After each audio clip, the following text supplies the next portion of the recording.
Mark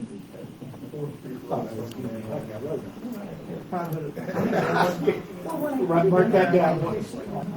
One person was not being sarcastic. Mark that down. Yeah, get some more.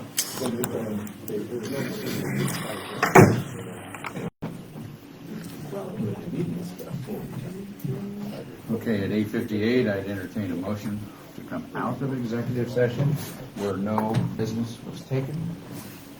So move. Second. Thank you, gentlemen. Any other discussion? Roll call, please. Sykes, Yes. Gross, Yes. Bowman, Yes. On, Yes. Overmeyer. Yes. And I would also entertain a motion to postpone any action on case number 24-5 until the General Assistance Administrator does some more research, please. So moved. Second. Thank you. Any other questions? Any other discussion? We have that. Roll call, please. On, Yes. Bowman, Yes. Sykes, Yes. Gross, Yes. Overmeyer. Yes. Okay, and at this point in time, we will, our door is swinging open. Tammy, would you pull that, make sure that door, no, all the way open, please? Yeah. Thank you. Okay, we will recess the Board of Commissioners through at 9 o'clock, and we will go into the Board of Equalization. So Mary, roll call, please. Gross, Here. Bowman, Yes. On, Sykes, Overmeyer. Yes, and here, open meetings law is posted on the south side of our chambers. It is in the hallway outside of our chambers, also on our website. Proof of publication, once again, was posted on our website October 22nd and the newspaper the 25th. And next up, we need to review and approve the minutes of our October 15th Board of Equalization meeting. Move to approve. Second. Thank you. Thank you. Any other discussion? Roll call, please. Gross, Yes. Bowman, Yes. On, Yes. Sykes, Yes. Overmeyer. Yes, and adopt today's agenda. So moved. Second. Thank you. Any other discussion? Roll call, please. On, Yes. Bowman, Yes. Sykes, Yes. Gross, Yes. Overmeyer. Yes. And once again, to conform with the Open Meetings Act, we will have public comment at the Board of Equalization. So anybody from the public that would like to get up and comment at the Board of Equalization may do so now.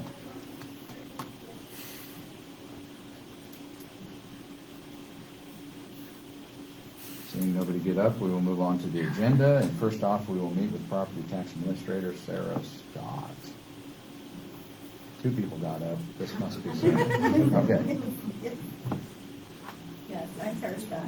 I have with me Deborah Williams, who's the attorney for the division, and Kay Paulson, who is the liaison for York County. She works with Kurt directly on assessment issues. So they are here with me. Good morning, Sarah. Good morning. I'm here to discuss the action that the board took in July of this year to roll back or revert residential assessments to the prior meeting level. And I understand that you were in a bad spot when you made that decision, but we have a concern that that action was not done in accordance with the statute.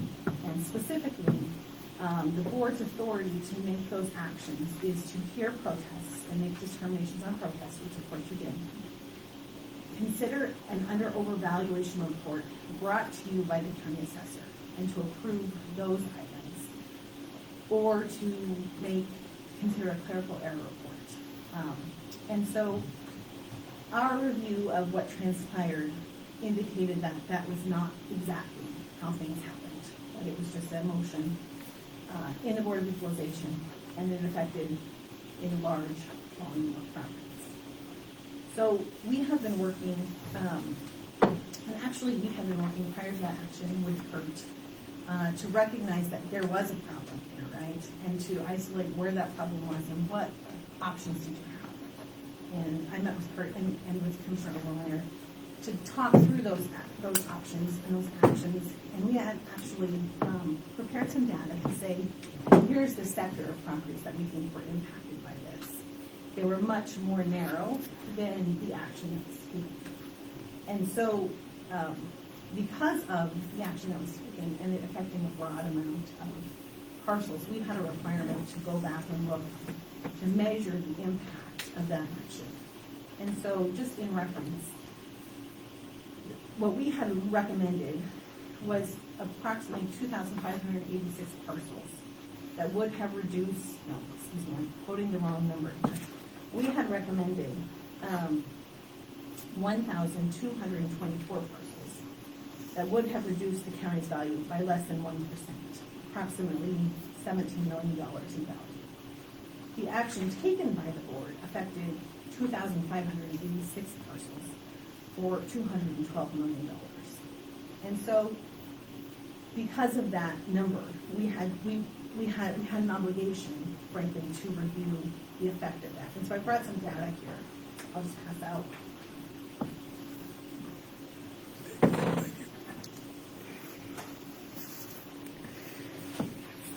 I just wanted to walk through what that looks like. And I'm here, frankly, to inform the board what happened, to tell you what our obligation is as the Department of Revenue, and to mostly make sure that you have the tools and resources that you need for this not to happen, right? And so that is my purpose for being here today. So the first paper that you have in your packet is a chart. It's not colored, but it looks something like this, that shows the impact of total valuation. And this compares the abstract of assessment that Assessor Goldberg submitted in March to what we call the school report, which is a report that is sent to us in August that has total value for the county. And so it shows every change that happened, the effect of every change that happened from March to August. Now that's not just protests and board equalization changes, but it is largely protests and board equalization changes. And so if you look at the line labeled total real property locally assessed, you'll see that $220 million number. And so that's where we're coming from with the impact of Board of Equalization action. It was about 6% of county total value. So then we have to consider what's the impact of that to York County. And the first one is, if you flip the page, you'll see a statistical profile. And at the top has a median of 84%. That is what we believe to be the level of value of residential property after the action taken by the board. So we actually had Assessor Goldberg resubmit what we call an assessed value update, which gave us the new value of all sold properties, all sold residential properties in York County. And we recalculated the statistics based on those values. It's at 84%. Now, statutorily, you're required to be at 92 to 100% for residential property. So that is outside the range. At the point in which this happened, there was no easy remedy for making this, to make a further correction. I actually do have the authority to order a change. However, I have to do that by August. So in order to give you due process to present your time, there really wasn't time to do that. I do understand that you were faced with a real problem, right? So, so what we had left to do is to make a recommendation for what we call school adjusted value, so that if you come to a couple more, you'll have a report that's something like this. How far, Sarah? All right, so two more pages. Thank you. Yeah. The school adjusted value report is a report that the Department of Revenue prepares by school district and is used to calculate TOSA value, or TOSA. It basically says this is what the county's resource was, or each school district's resource was, to generate property taxes. If every school district's level of value is adjusted to the midpoint of the range to basically say, we're going to treat you all equally. So some counties shoot for the low end of the range, some counties shoot for the high end of the range. We're going to equalize you all to the middle, right? It is my duty to review levels of value by county before we make these determinations in October. And because I knew that the level of value here was low, I had to certify it low. Now, in practical application, school districts in York County do not receive equalization aid. So this adjustment is probably not going to, or I should say historically have not received equalization aid. It's probably not going to be a fiscal impact to your schools this year. But I wanted to present it to make you aware that this is one ramification of those kind of broad scale actions. If your school districts have received equalization aid, will receive equalization aid, this would be a negative impact. I can't tell you dollar for dollar what that is because that's a function of Department of Education. This is our component of it. So that's kind of what happened. That's the look at what happened. And I want to take some time before we go on to just consider any information that you have to offer. At this point, we've done the school report, we've certified that information. 2024 is done for property tax purposes from a valuation standpoint. But we need to just determine how we're going to fix this problem going forward. One option that we have is to issue a report that would lay out some requirements for the county and most of these things. We don't like to do those things until we come before you and hear what you have to say, anything we might not have considered or heard before. And before we get there, I will just start by recognizing that you had a real problem, and I don't discount that. You had a real problem, and it was a hard solution, right? But I do feel like there were better options available to you. And so, and if you have anything to share, if you want to provide any feedback as to what we could have done differently, what considerations I have heard that you were faced with when you made those changes, I'd be happy to hear those things from you. So we did have a Zoom that we Yeah. sat in, and I know at the time that, there's been a lot of things happen since Sure. that Fair. particular time. But at that time, I believe there was a recommendation of the residential property that was affected and the ag land that was affected. There was like so much percent, I believe he was recommending as per each. Right. If those did you have to do a calculation, if those were instituted, and I'm sorry, I do not remember. It seemed to me like the ag was like 9 or 10%, and That's the correct. residential was up to 30 maybe. Yeah, those numbers, I don't have those exact numbers in front of me, but that I can recall something in that range. York residential was in the 30% range. Rural residential, which I think is what you're calling ag, was more like 8 to 9. And I don't believe any adjustment was recommended in the small towns. If that would have taken place, had you did the calculations, would have we hit that 90, what'd you say, 92 or 94, 92 to 100? Yes. We would have just, We would have been within, at the low end of that, but within an acceptable range. okay. So I think the problem, and everybody can speak for themselves up here too, I just happen to have the mic in the center. We were being blasted with calls from people that their valuations went from 300 to 600,000, in the town. And, we were trying to make a decision on the best guess that we could take. And of course, we had petitioned Turk, but Turk wasn't going to take it up till who knows when. And then it seemed like the ball was out of our hands. And so this was the one thing that we could do with the people that were putting pressure on us and try to go forward and see how it come out. Obviously, the action we took didn't come out the best, didn't please the state, but everybody that was calling us, it put those fires out for the time being. I think they were all warned that now you went back a year, going forward, it's, the next year it's going to get made up. Something's going to happen and made up. So I don't know that that's necessarily a good reason. It's maybe just saying, the pressure we was under here, as you've already noted, there was a problem. There was a real problem in trying to find our way out where we could control it versus somebody else. So, gentlemen, and if you have any comment, that's I guess Sarah. my comment was a lot of the protests we were hearing, there were some violent swings of assessment values that, to me, in researching other similar properties, there's too many anomalies in what was being presented from Kurt. So that's really what drove me to want to take the position that we took on it, was I'm not getting any answers on resolutions to these very, very massive anomalies to what is being assessed. So until we can get those answers, let's just take a step back and basically do nothing from a change of assessment position. Now, secondly, my belief on what we voted on was just to revert the residentials back, not the ag land. And that is what happened. So I think when you were making reference to ag land, it's actually rural residential parcels. Right. Maybe we would call it regions. Right. Yeah, Okay. Yeah. I agree that that's what happened. All right, so we're on the same page there.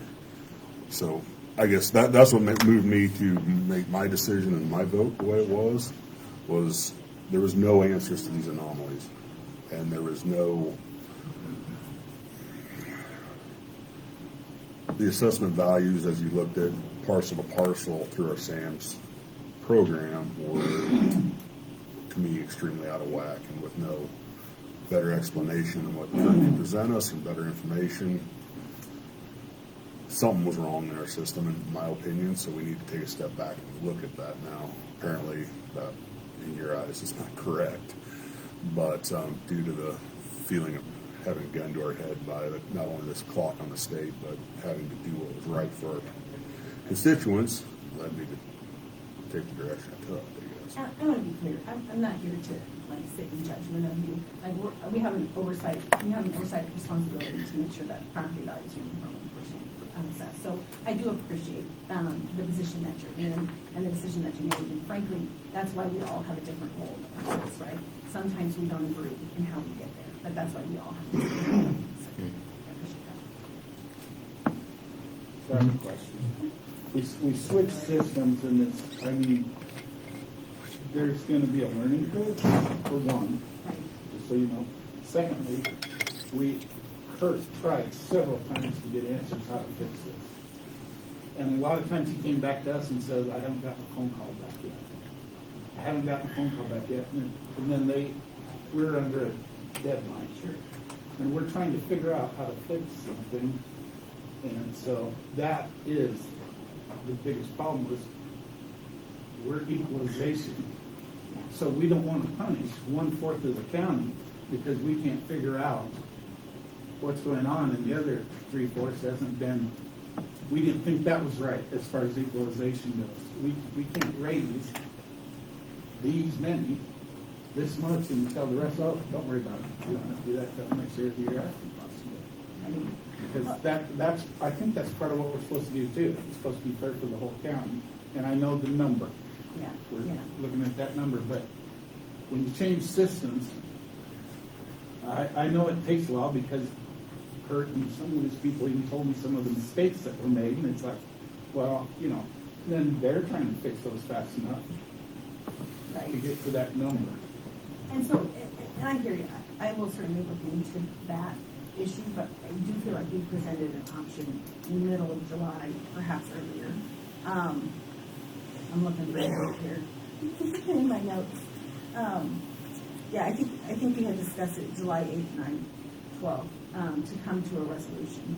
And that was what we thought was the right answer. And so if something, And what was if you were that? looking, that Good. specifically was a list of 2 options: to petition church, which I understand is an unknown process, right? Or for Kurt to prepare a specific list, which we actually helped to develop, of 1,224 parcels that we believed got this unequitable shift up to bring those down. And so that was what we thought was those 2 options. What we thought would be best for you to do. I think what Leroy touched on was exactly where my mind went as well when we were trying to discuss or trying to figure out what do we do as Board of Equalization to remedy this. And I believe for me, when the option from your office was presented with the 8 or 9% change in the rural and the 30% change in York, with no changes in the smaller towns. There was such a major increase in a number of those parcels. Yes, we probably would have been in that 92 to 95% overall, but as a individual parcel from one side of the street to the other side of the street, we would not have been equal. And so that's where, setting as the Board of Equalization, it looked in my mind the only way to be equal was to revert back everybody and to start fresh and see how we can remedy this now for the 2025. Now, I get and appreciate where you're coming from in that doing that now we're out of compliance with the state level, but is it fair to punish this side of the street and not this side of the street just to be at that 92%? That's where that was what justified my vote on what we did. And that's what I was alluding to with my statement with the anomalies that we were seeing from parcel to parcel. I will caution that as you transition to this new system, you're not just transitioning to a new system, you're transitioning an entire assessment method from what had been done in the past to what's being done. Right. And so with that, you are going to see these anomalies. What we need, I think, to do is work with Kurt to get you better information as to why you're having these anomalies, right? What can you compare it to make a determination as to is this equalized or not? Because equalization is not how much did it change, but are these parcels after the change uniform portions of market value? And I would argue even bigger than that, by making the action that you did in residential, you caused disequalization with non-residential properties, right? By bringing them to a lower portion. So I can say that from my seat, understanding that you didn't have an easy answer. Sure, right. So I do appreciate that. But so yeah, so like I said, most of us are here to figure out how to make this possibly better Right. in the future. So one question that I would ask of you, we were told that some of the county was on what was being called the 2008 evaluation book, and these ones that we were seeing these large increases were on the 2020 book, and I mean there were some 100% valuation changes, and so from your office. How can we as a Board of Equalization justify to our constituents that again, I'll use the right across the street, that the even numbered house went up 100% and the one across the street didn't change at all? If that is happening, how do we as Board of Equalization explain that is okay and equal to those phone calls that are coming in? Well, unfortunately, you were stuck in a situation, Kurt was stuck in a situation where something was happening, right? And so that comes. Sure. But the only legitimate way to explain it is to get back to, are these properties all at market value, and using sales to say, okay, this property sold for this, or something like this property sold for this because of X, Y, Z, and this property sold for this because it has these different characteristics. And so I think that's the sort of data and information that you guys need to have to make, because sometimes an assessor's always going to get it wrong sometimes, Sure. right? It is mass appraisal, and they have the responsibility to value every parcel in the county, not having been inside it, not knowing a lot of things about it, right? And so there's always going to be corrections that need to be made. If you need good data to Sure. One thing that also came up during that was, I want to say virtually unusable farm buildings, old barns, machine sheds, stuff that was falling down that all of a sudden was getting reassessed and put back on the depreciation schedule, causing massive issues. I guess, is that I don't want to say flaw, or how do we address those?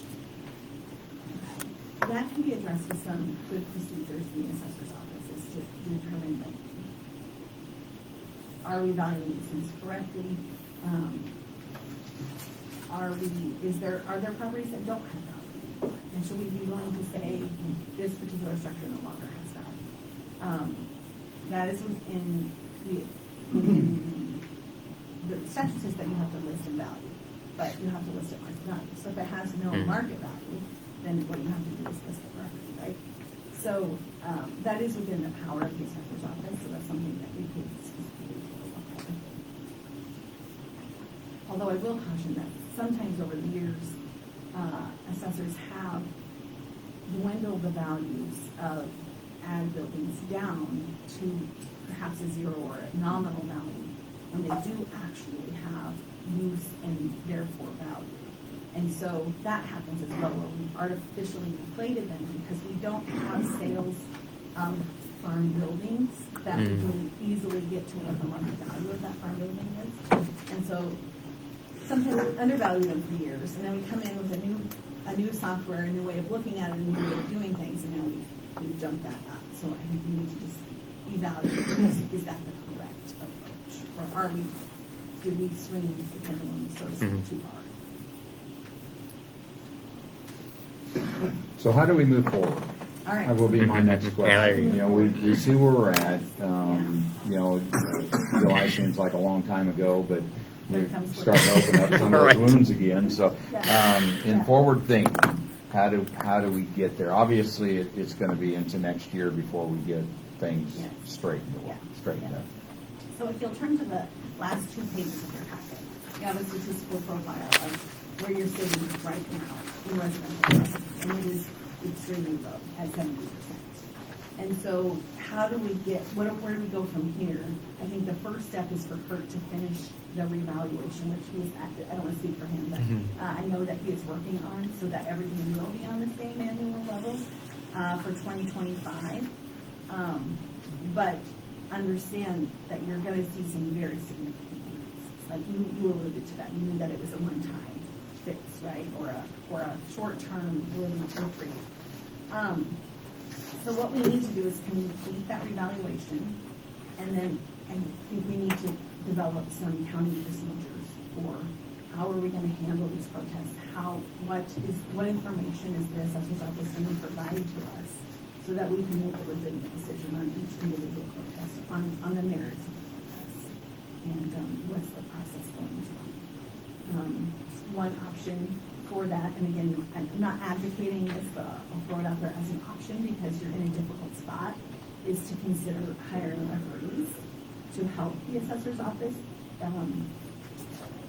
evaluate protests, knowing that you may have a lot of information. A referee is essentially an appraiser who comes in and helps either for the assessor or with the assistance of the assessor, looks at the protests and determines is there an equalization issue, is there a recommendation to make a action or not. And then you need, as the Board of Equalization, you need some independent data, whether that's comparable sales, whether that's an understanding of how the assessor assessed. Probably the answer is both of those things, right? You need some information and some data for you to evaluate the protest and make a determination. So is there any changing? I know that the sometimes the timelines are confusing. You know, the assessor gets everything done March. March 19th is abstract. And then, of course, it seems like, we have all month of June to accept protests, and then we've got all month of July to, deal with the protests, but those seem to be scrunched down into, you're behind the gun at that point in time.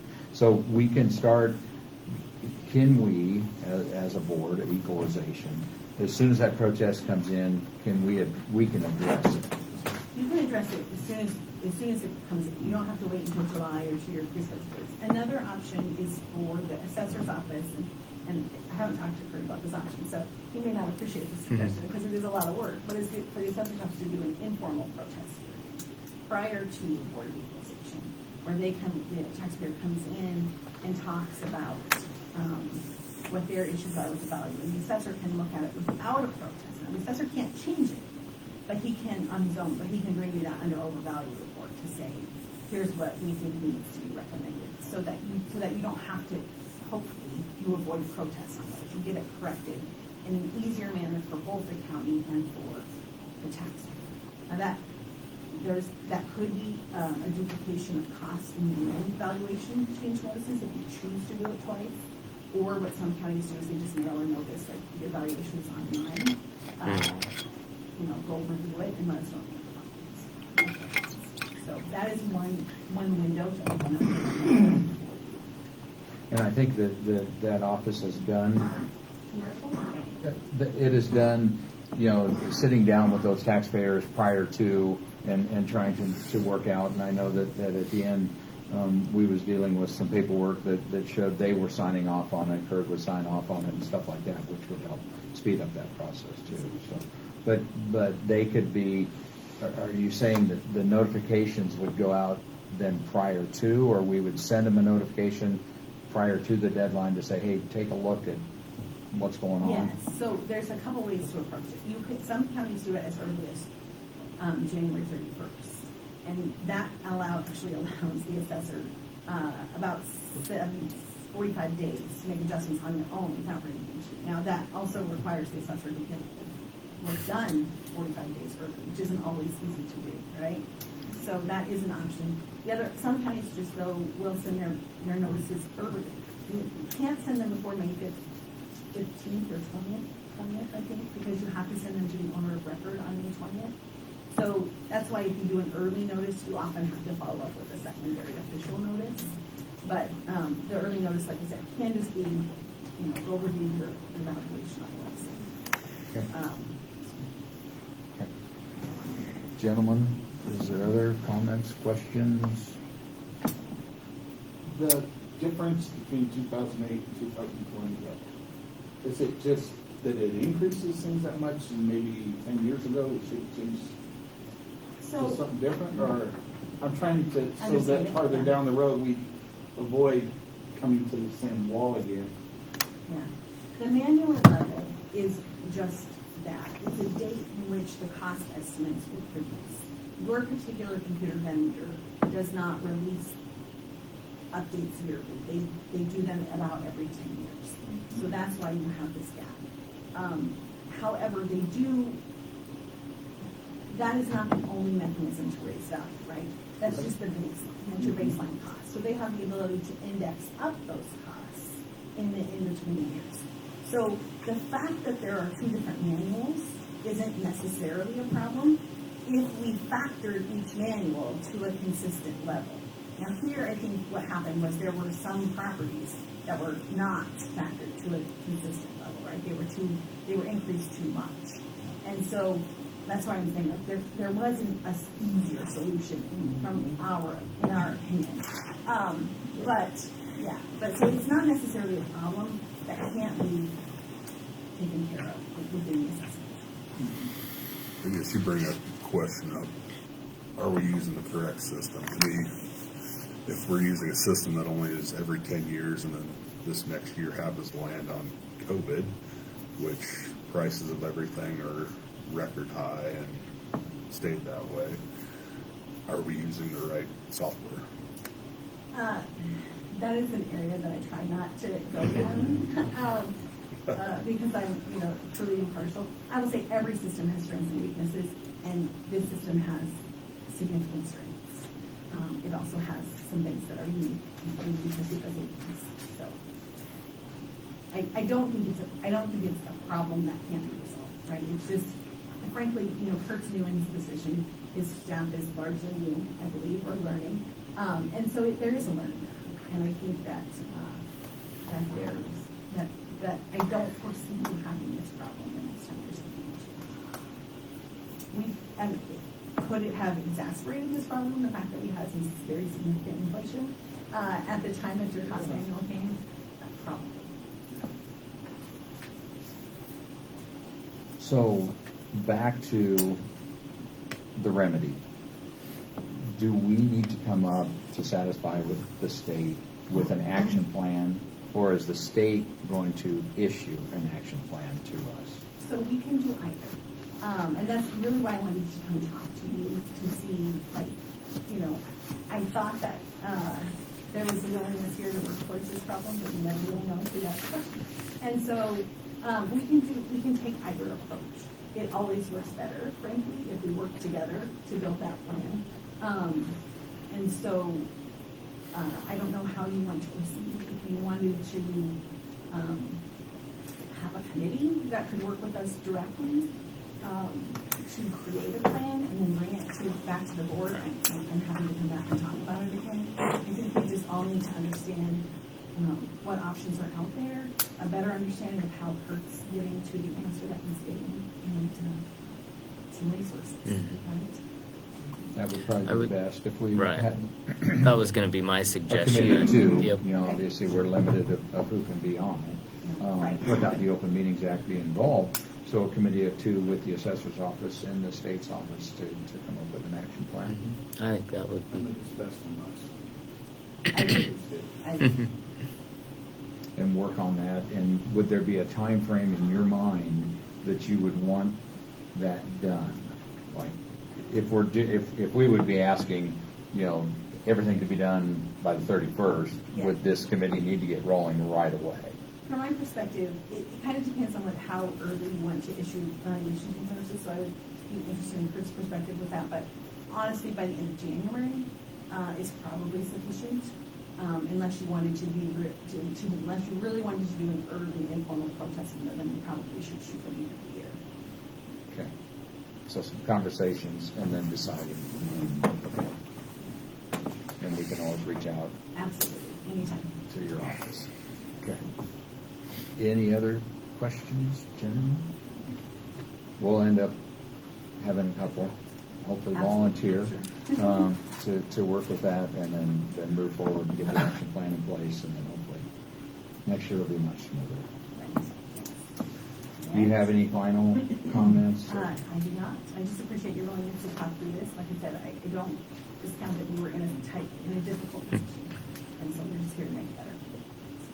Yeah, I didn't want to pick on you, because I know you was on vacation towards the I end was of on our rough time too. vacation. You were gone, so. Never a good time. Right.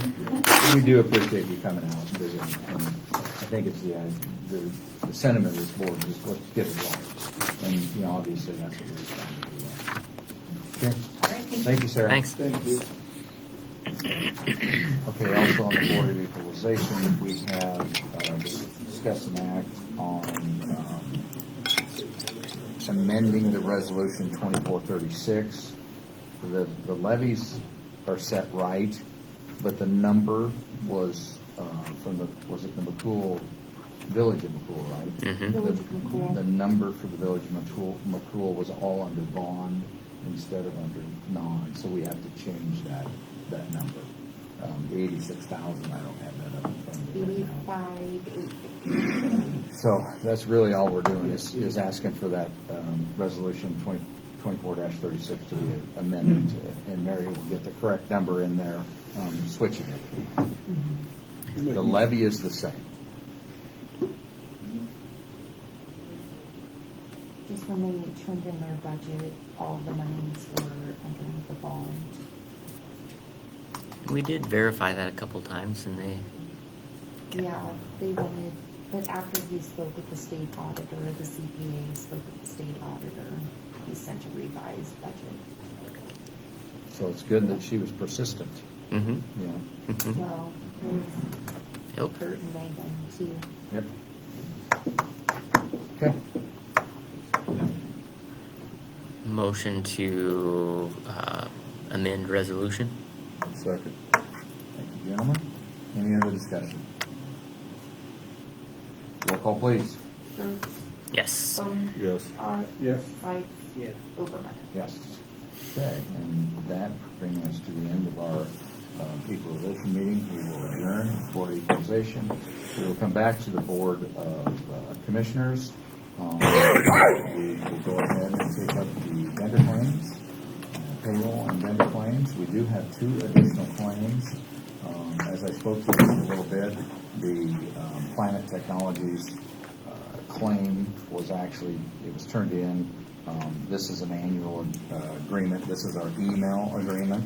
So that will be an additional claim of total cost that will come out of data processing of $10,970.88. And we will get that changed so it does not go to the sheriff's office anymore. It will come direct to the clerk's office. And then we also have the drawdown of $39,874 that's gonna be, flowing through us. Obviously, we've been waiting for about a month and a half for this money to come through us, and it is an action item later. This will take action on it too, as we consider this claim in front of us. Or we can hold this one and add it to the claims after we've decided, however you guys want to do it. I'm fine with approving it now. The money It's has- a flow through, it's came in and it's a flow through. Yep. Money's there. Yes, yes, yes. And I don't know if there was any others that caught your attention. We had one back in the state institutions that was an EPC, and, it was very expensive. Almost 2/3 of what we budgeted for the year, coming out of there already, so hopefully that slows down.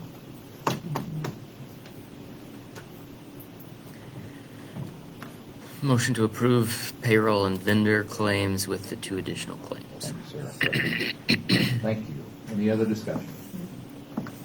Roll call, please. Gross, Yes. Brumman, Yes. Barr. Yes. Sykes. Yes. Obermeyer. Yes, and no funding transfers that I'm aware of, which brings us to Jared. Patiently waiting, and come on forward, introduce yourself if you would, please. Good morning, I'm Jared Reimers. I'm Congressman Adrian Smith's district coordinator. I apologize for my slight lateness today and appreciate the flexibility.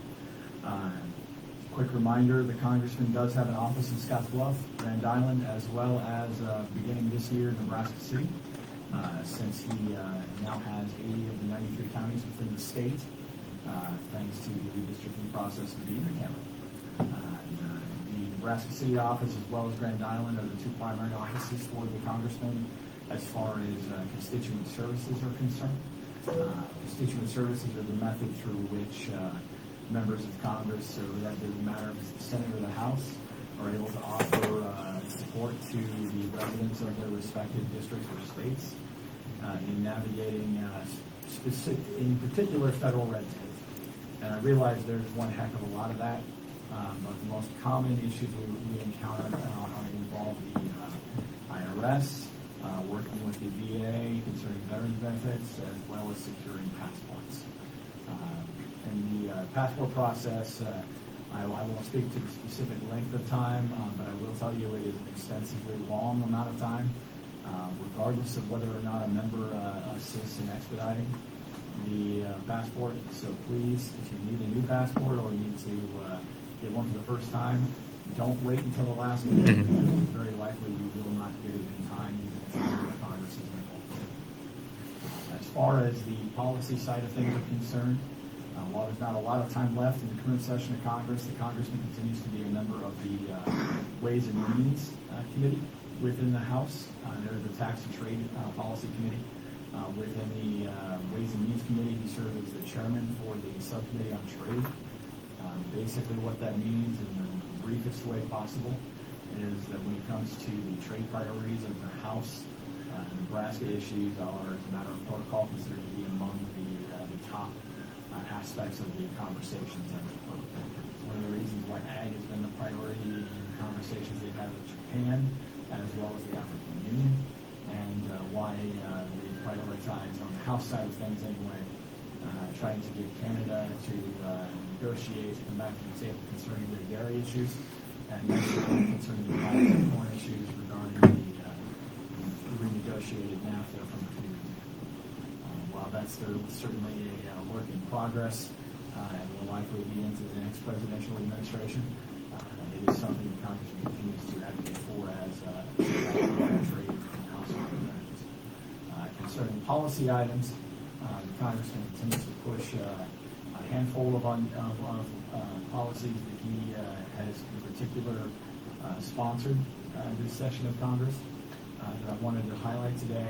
Those involve the Department of Education as well as the IRS. The IRS policy would require that the IRS either give up their request for funding for 80,000 plus new agents or justify why they need 80,000 plus new agents when they have several thousand positions nationwide that they have yet to be able to fill that are agents, as well as several thousand positions nationwide that are also agents that they anticipate retiring based upon their contractual obligations within the next 5 to 10 years. And given the numbers that those two areas account for, the congressman struggles to continue to justify the funding requests from the current IRS leadership in that area, and for that reason has continued to sponsor and advocate for repealing any efforts from the Biden administration for that particular portion of the IRS funding. Concerning the Department of Education, I want to bring this one up just as a matter of clarity for Nebraska. While his bill has been referred to as the school choice policy, it is not like what Nebraska has discussed within the Union Cabinet. What it amounts to is one that would disempower the excuse me, Department of Education on the federal level from having as much oversight in the curriculum development process that they do on the state and local level across the country.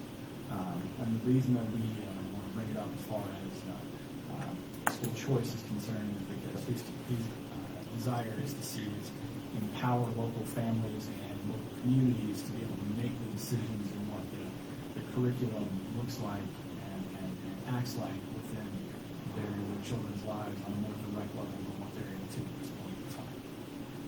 That's the update I have today. Happy to take any comments or questions, otherwise I know you have other items on the agenda. The Grand Island office, we go on his website, it'll say the hours and everything. The hours are not published, but all offices, with the exception of Nebraska City, and that has more to do with the landlord's requirements, are 8 a.m. to 5 p.m. local time. Had an opportunity to sit down with Adrian here a couple of weeks ago. He was in town, Congressman.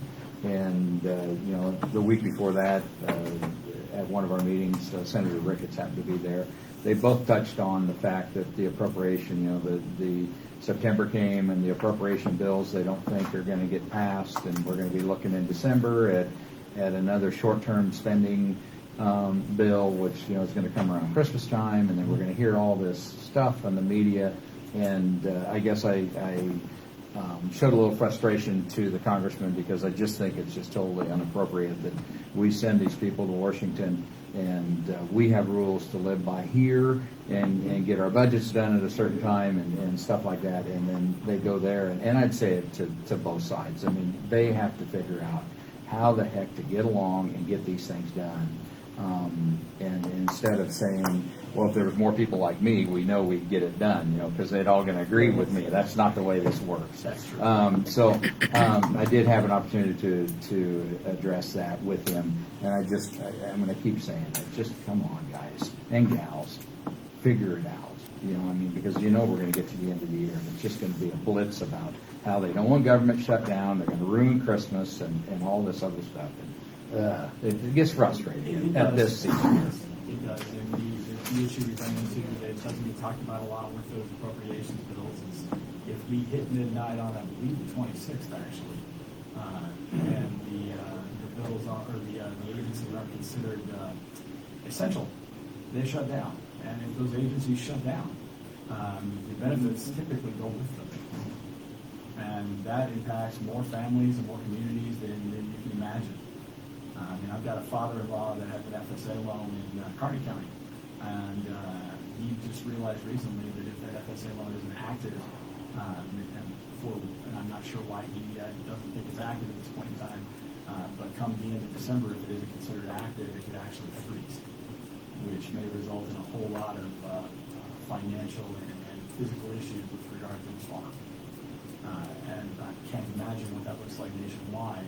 That's just one very small personal example, but it's a mess that we need to stop making excuses for. And the other thing was the farm bill. They haven't finished up the farm bill yet, and it's getting so convoluted with everything else involved in it too that It's barely a farm bill. yes, yeah. It'd be nice to break it out and see and I'm sure we can if we have the time to break it out. But that's just come on. It gets frustrating. I'm sorry. Anybody else have anything, Leroy? When was the last time we had a budget instead of a spending bill? They need to understand that everybody however he can convey that everybody Yeah. knows that that's wrong, and then those services would not close down because we have a budget instead of our spending every quarter. We need to quit politicizing the budget, and that's exactly what they're doing. I'm honestly not certain that there's been one since, well, I'll put it this way. I'm pretty sure Reagan wasn't yet president. And anything else? You touched on the farm bill. That was what I was going to Oh, ask. well, go ahead. You're a farmer. Get after it. You brought it up. There's not much Sorry. more to. Jared, we appreciate you coming out and seeing us. I know it's once or twice a year, but you're always welcome to come Thank back. you. Well, I, originally from Buffalo County, so I always look forward to the opportunity to get out this way, because I am the Nebraska City office at this point. So Oh, okay. it's a bit of a drive. A little bit. It's a drive I enjoy. I know that after I kind of vented, he had told the rest of the people there that this redistricting, he's got 80 counties, and then he started doing the math on all the commissioners and supervisors that he has to answer to. So that's a slug of us. Well, I report to about 40 of the 80, so it's an experience. But, Yes. All right, thank you. Thank you so much. Okay, I know that a couple of things are going to be pretty timely, and so in hopes of getting, maybe some that don't want to sit here through all this, let's skip down and do the aging agreement. Lori, would you, did somebody take off? Yeah, the guy was supposed to sign it and present it. Okay, well, I'm you just here go in find case there that. were any questions. You want me to go find it? You go find that. We'll get down to hard, discuss and act on year-end certificate of county highway superintendent, determining incentive, and then we'll follow up right behind with the next one too. Morning again, Harv. Good morning. Annual. What we do every year. Yes, it is. If you're saying, yes, you hired me, and you appointed me as your highway superintendent for this year, and that's all this amounts to. Right. Sign it, send it in. Bingo. Is it just the chair sign, or is it all? It might be All the everybody. time. Okay, So before everybody leaves, please sign. please come. Okay, it's done by resolution, so entertain a resolution. Resolution to accept and year-end certification. Second. Thank you, gentlemen. Any other discussion? Roll call, please. Gertz, Yes. Coleman. Yes. Todd. Yes. Sykes. Yeah. Overman. Yes. Discuss intersection of M and 11, and you have company.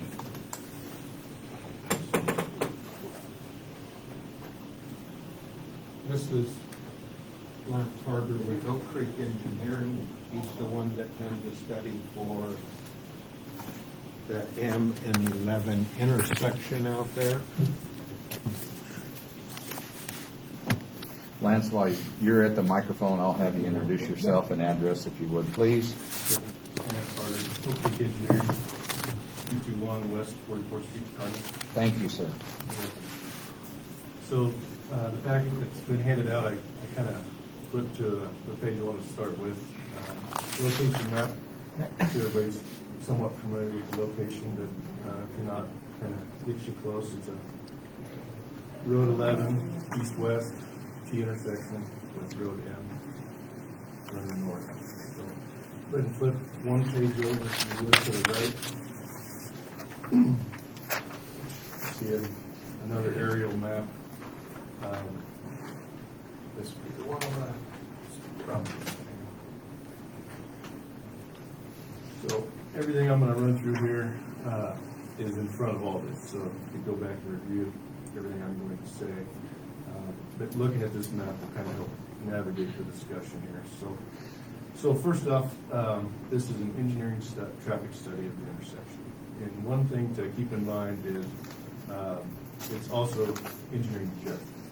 The guidelines we use to arrive at a solution are simply that, they're guidelines. There's not strict standards for traffic control, and the main reason being there's many factors that come into play.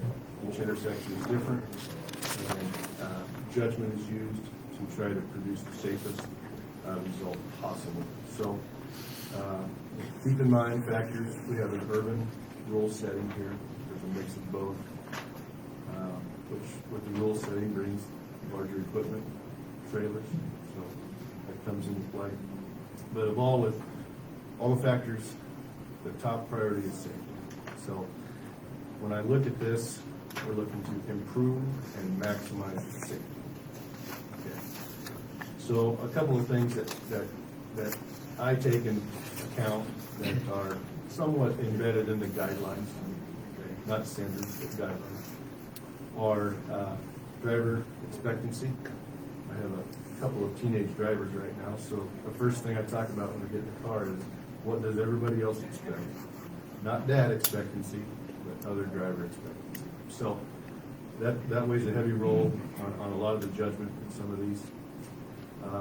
And the other one, it falls on the driver, is perception reaction time. So everybody has, if there's an issue, there's a lapse of time that occurs before the mind has a reaction. So driver expectation and perception reaction time come into play in all of this. So on that aerial, I'll just quickly describe the west leg of the intersection.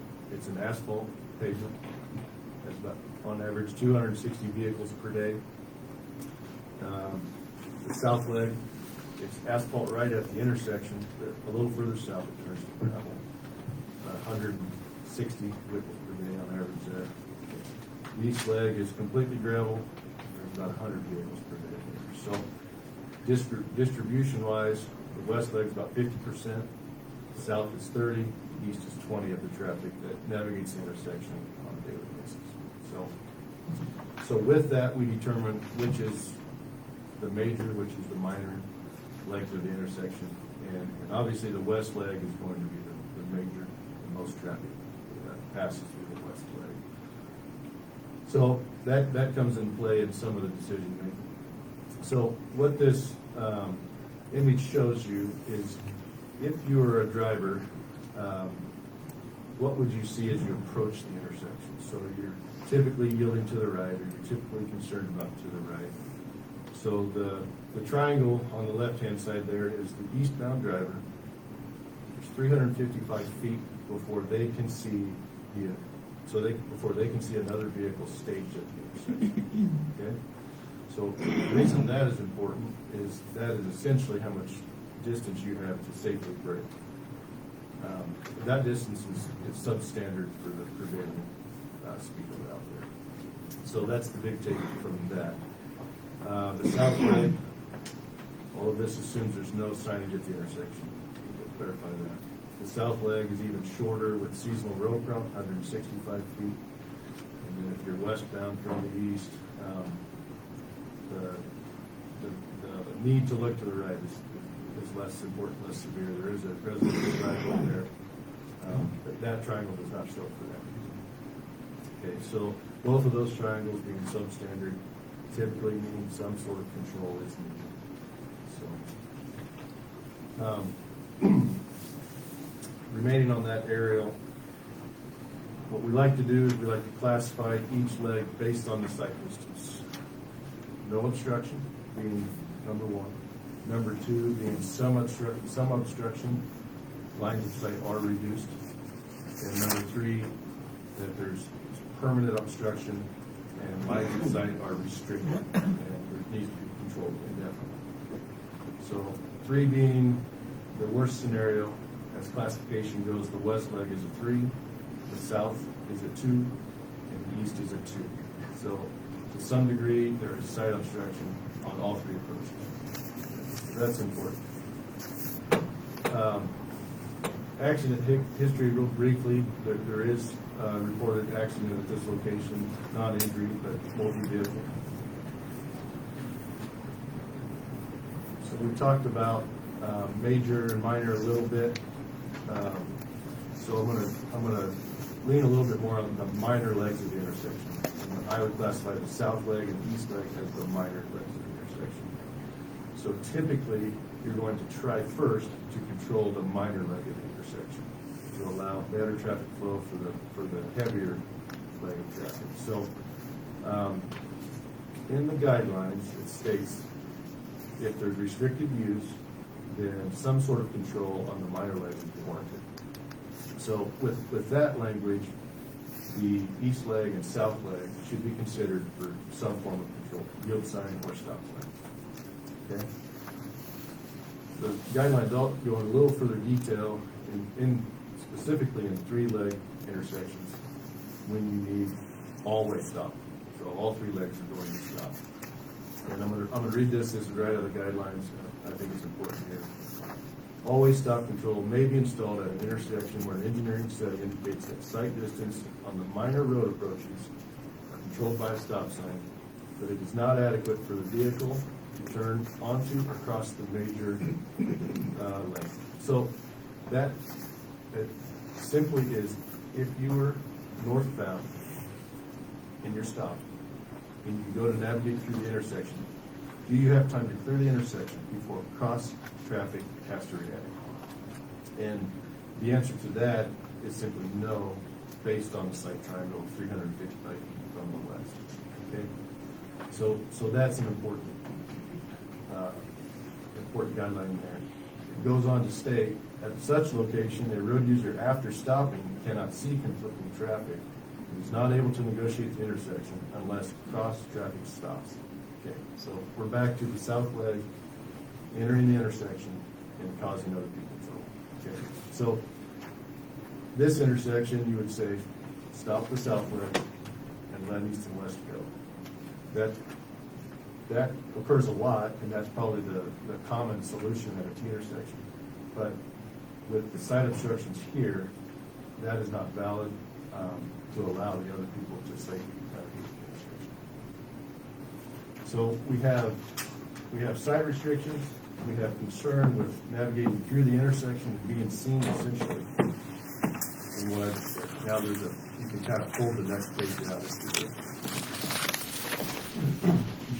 This page deals more so with vertical alignment, vertical sight distances, not horizontal obstructions.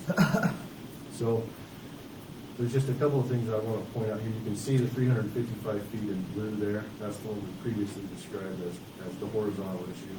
We've looked at vertical sight distance. So a scenario would be you're in your car and there's an obstruction in the road.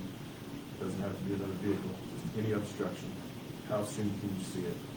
So this intersection, about 500 feet. So that's better than the 355-foot stopping distance. But the one that really jumps out is on the east side of the intersection. There's a drop from the pavement down to the gravel. So whether you're eastbound or westbound, you're going to sense that either way. So the red says that this violates vertical profile standards. So in short, that means something needs to occur here to either stop or slow the traffic down, to navigate that same point. So that applies mainly to anybody westbound into the intersection.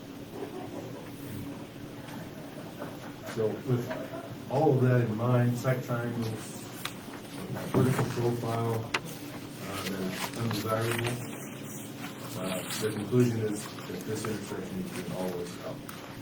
That's the recommendation.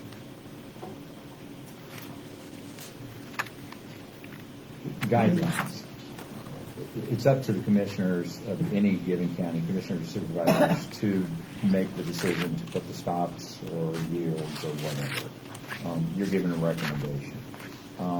In the scenario that we look at in this case here, if we decide that we want to stop one and yield the other two, is that something that would be looked upon unfavorably in the event of another accident? I think so. Okay. The scenario of different types of control, yield stop, is undesirable. Okay. With intersections like this, and we have, with 1,100 miles of county roads that we have intersections like this all over the place. Does it take an independent review like yourself for each of these intersections to do something like this, that we are hindered by state statute, that we cannot, say, go out and stop an intersection without this type of recommendation or report? Typically, yeah. So think of it like an insurance policy for the county is you seek advice to make the decision every intersection's somewhat different. And that's NERMA's advice as well. Now, I would tell you, if there's like a route to where you can apply the same recommendation, where side roads are all being stopped for lack of a better, no horizontal issues, just a main route, I think you can start combining them together and not do one per intersection. But Okay. for Harlan County, we did something somewhat similar. Any road that has minimum maintenance roads approaching from either side, we're automatically going to stop doing maintenance. So it could be in the form of classification difference to where you just have a county-wide standard. Call the guideline where we're always going to stop the lower classification of road. So something like that could occur. This is the corner that comes up with Sandals, right? Comes to a stop. This is out here just east of the radio station, out by. Yeah. Sandals is the next mile down. Yeah. Oh. Yeah, they're on the blacktop. It's at the end of Yeah, the they're on the blacktop going past the radio station where road M comes in from the south and hits out there. So do we have any jurisdiction, not the elevation sight line, but the left and right sight line? You know, obviously the one, as you point out, is a harvest sight line. You know, so predominantly most of the year it's open, but when crops are in, it isn't. But then as we're looking to the west, can we control any of that because it is a site issue? There is a couple of smaller trees that are likely right on the property line that could be removed, but there's many trees that are private property that you would probably have to look at some reimbursement to remove those. That would help. Okay. Did you just ask about the right? Ask what? You asked about the corner. I'm sorry, I was doing the other one in my head. Oh. Since I forgot where. But I had progress to ask. No, that's city. There's city. Well, that's not. Mhm. Go talk to the city. Limits. I guess the one last thing is, do you take into account, and then that on this T intersection, as you traverse and go east, you run into another T intersection? Less of the words, yeah. Okay. I mean, if we were looking at, is that a through road, not a T, I would probably know that a little bit more, but not necessarily. Okay, gentlemen, Up and down this. understand it. There's been some accidents that's caused us to have this out there, I assume. You said there was, Well, the concern came up, Dan and Andy talked to me about getting this thing rolling, so that's what I did. And at this point, you got the information. Next step is we need to put a resolution together to either put up the 3 stop signs, or as is recommended here, or what you guys want to do. And if it's the three stop signs, we have to have a resolution put up so that we have backing for the decision of why we put a stop sign up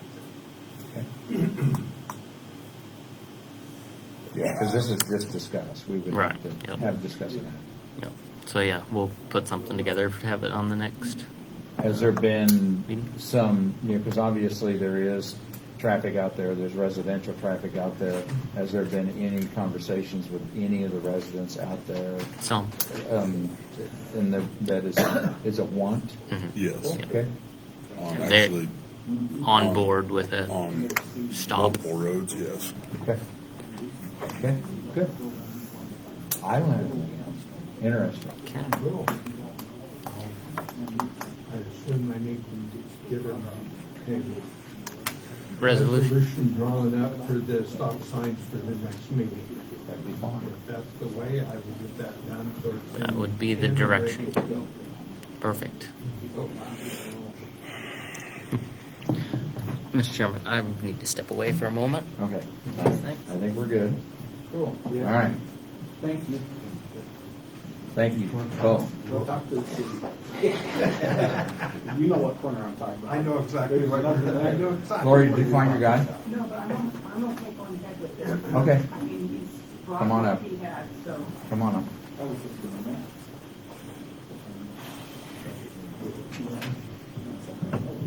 Good morning. Lori Byers, from Agent Attorney. Okay. I think he brought the agreement that we've had in the past between the Senior Center and Aging Services regarding our rental agreement to be able to use the Senior Center to provide meals to the Senior Center participants and to provide foot clinics at the Senior Center for people to get their toenails clipped and other such activities such as that. So I don't believe the amount has changed. I think it's the same as what has been in past budgets. So it is in our aging services budget for that rent amount. Okay. Okay. We just outlasted it. Yeah, I think we need to go pick corn Yeah, because had to go there's get going. weather coming and then getting so. Okay. So any questions, Jennifer? It's better than the budget. We've done this agreement with the senior center for quite a while, so. Okay. None heard, we'll wait for Daniel to get back and we'll take a vote on it then. All right. Thank you, Lori. Thank you. Yeah, I don't have to all wait, We need a motion. Yeah, we will, like I say, I assume Daniel will be back here directly.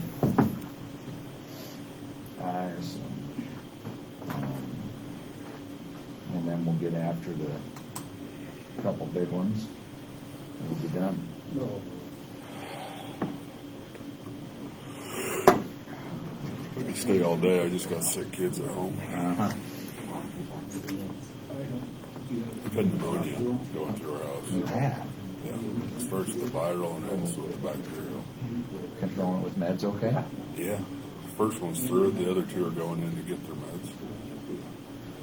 That's big stuff. 10 days of crap. Some big stuff. Yeah, that don't sound any good at all.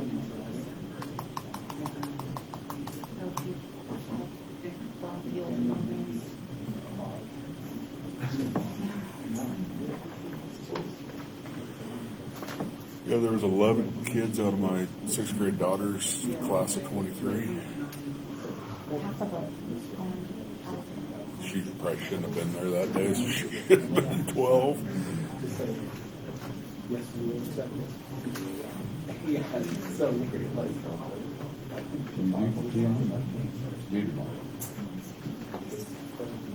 Maybe he ran away from home. He left his cell phone. He's coming back. His coffee cup. He won't be far.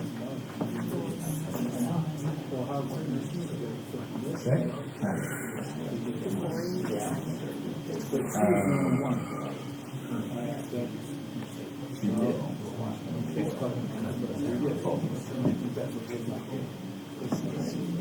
Both of us. Randy, I did sit through. Actually, me and Leroy at Nirma sat through the traffic control Oh, yeah? presenter. You From the to- state? From the state. From Nirma's guy. Oh, okay. If you're gonna add stop signs, you best have a. Isn't that, I mean, to me, it's somewhat crazy. So it sounds like half the counties use Oak Creek out there. Okay. So Okay, now I will entertain a motion. move to approve the agreement between York Senior Center and York Aging. Thank you. Thank you. Any other discussion? Roll call, please. Bowman? Yes. yes. Science? Yes. Rhodes? Yes. Over. Yes. And let's get after the juvenile diversion federal grants.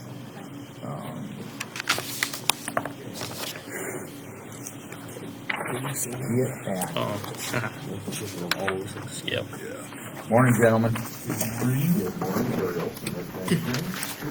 Conversion coordinator. We are up to date to discuss and act on both the federal grants that we were notified.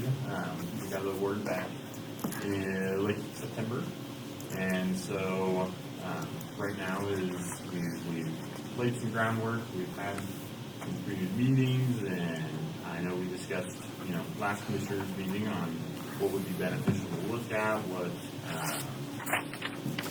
would make sure that we have that plan in place to save in our budget while also being able to expend those grant funds. And so, before jumping too far into that, the meetings that we've held hopefully are some of that pre-work, that roadmap that will guide not hopefully just these grants, but other grants that either the county receives or other agencies in the community receives, and that's in coordination with the youth comprehensive plan that we have to do for the Nebraska Crime Commission grant.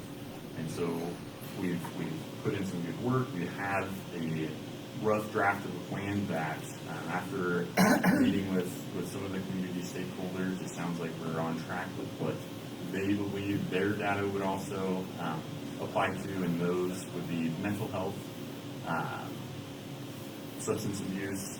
There was educational challenges that some of the data was pointing to with youth and families in our county, and so being able to tackle those aspects of what this plan is kind of going towards, and that's where these grants, of course, fit in very well.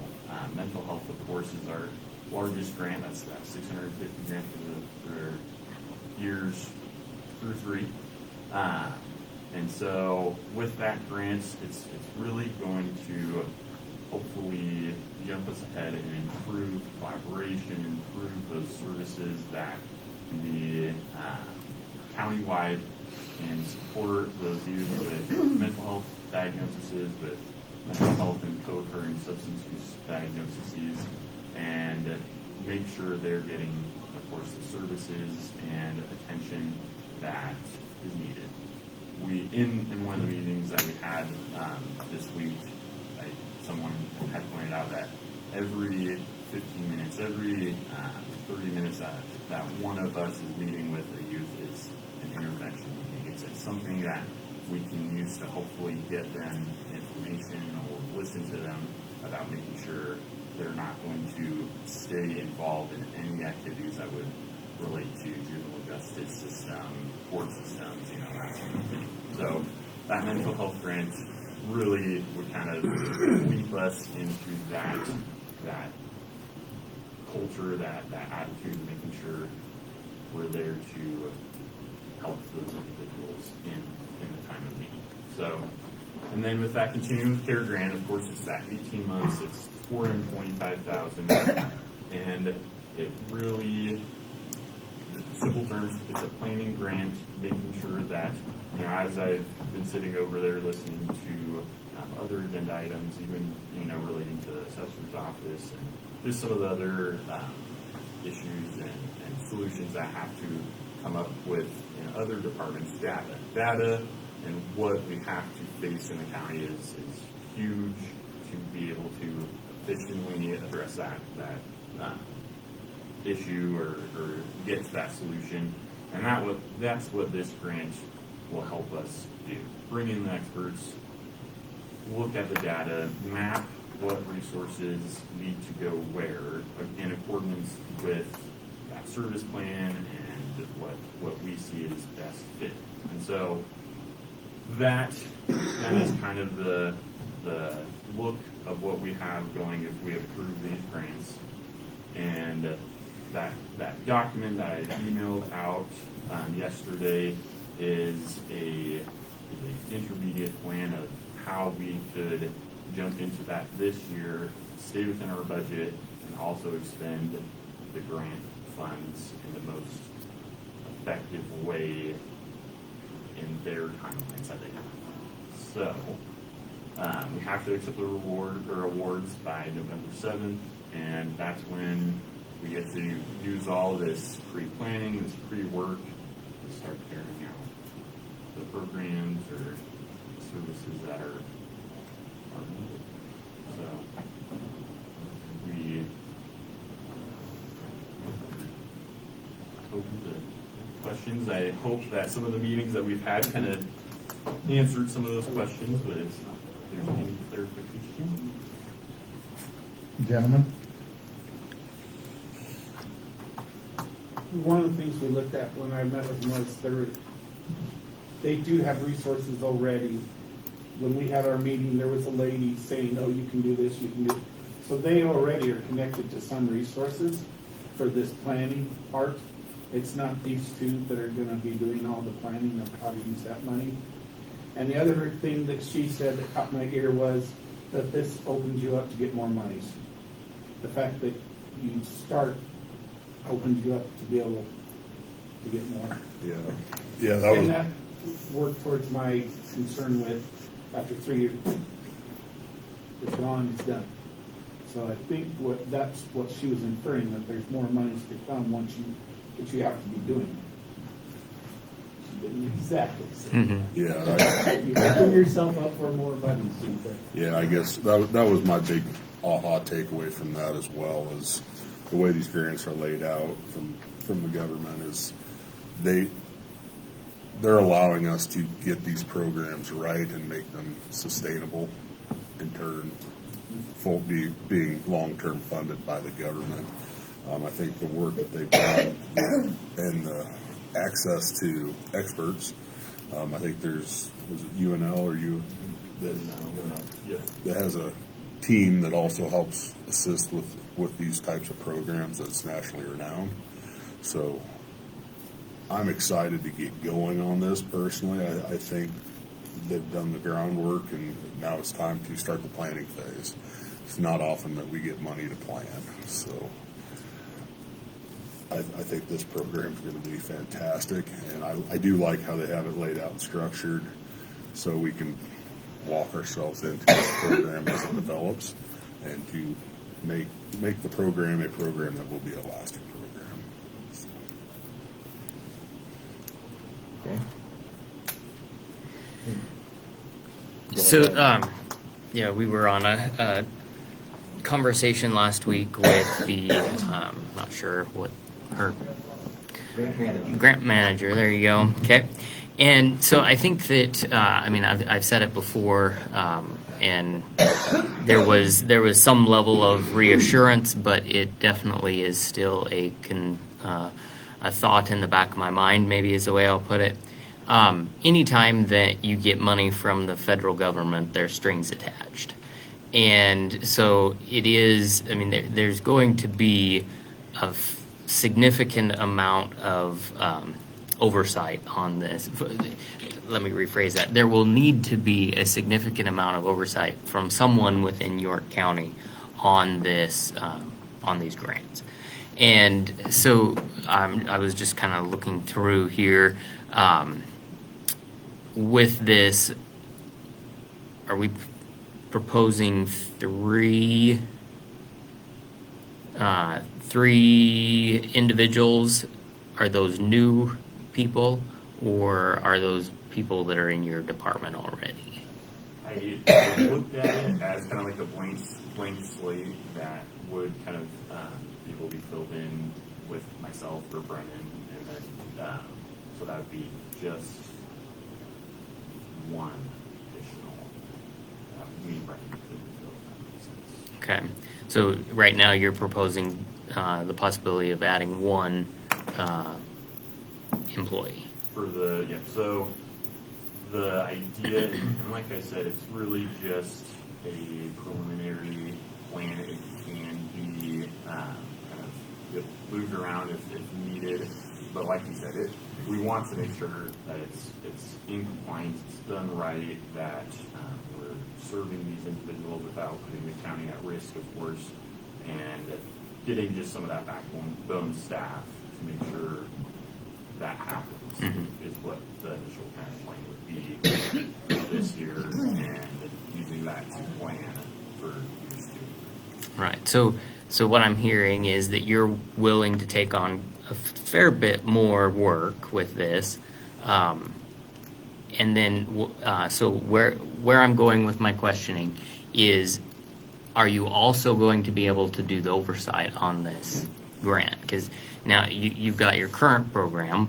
Now you're saying that you're going to be able to take on a couple of these positions in here And then what I'm asking is, you're also going to need to do the oversight. And so right now you're telling me we might need to hire one person. Are you going to be able to do this with one more individual? Is that one person you're talking about hiring? I'm sorry, I jumped in. Is that the grant compliance officer? Yes, and so, but now that so yeah, I'll dive into that just a little.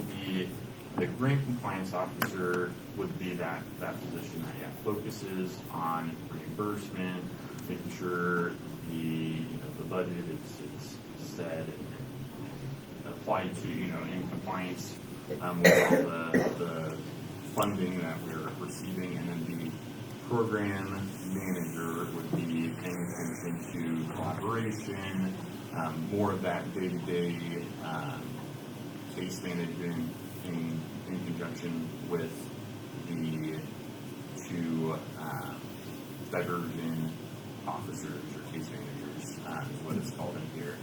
And so they're not every day looking at that grant, making sure, in just grants, we've submitted this document, we talked with the grant manager about X, Y, and Z. That would be on the grant compliance officer to solely make sure, in coordination with the program manager, that the funds are spent correctly, everything's submitted on time, and new applications are looked at, and plans are kind of made future-wise, if that makes sense. Okay. So on this, on the page 4 of this budget that you sent out yesterday evening, so there's case manager salaries, 2 positions, a program manager salary, and a grant compliance manager salary. So in your department, you currently have 2 positions, correct? So we could call them the 2 case manager salaries. And so then you've told me you want to look at hiring one person. So there's a program manager salary and a grant compliance manager salary. Are you planning to take on one of those roles? So I did misspeak. It would be 2. That case manager, additional case manager wouldn't be, as poignant to get them on board. That grant compliance step one would be that first one that would make sense to make sure we, get going.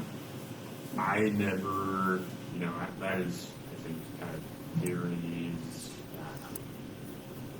decision on where things fall. I want it to be the most effective system, and wherever I fit in that system, I will make sure that it's as efficient as it can.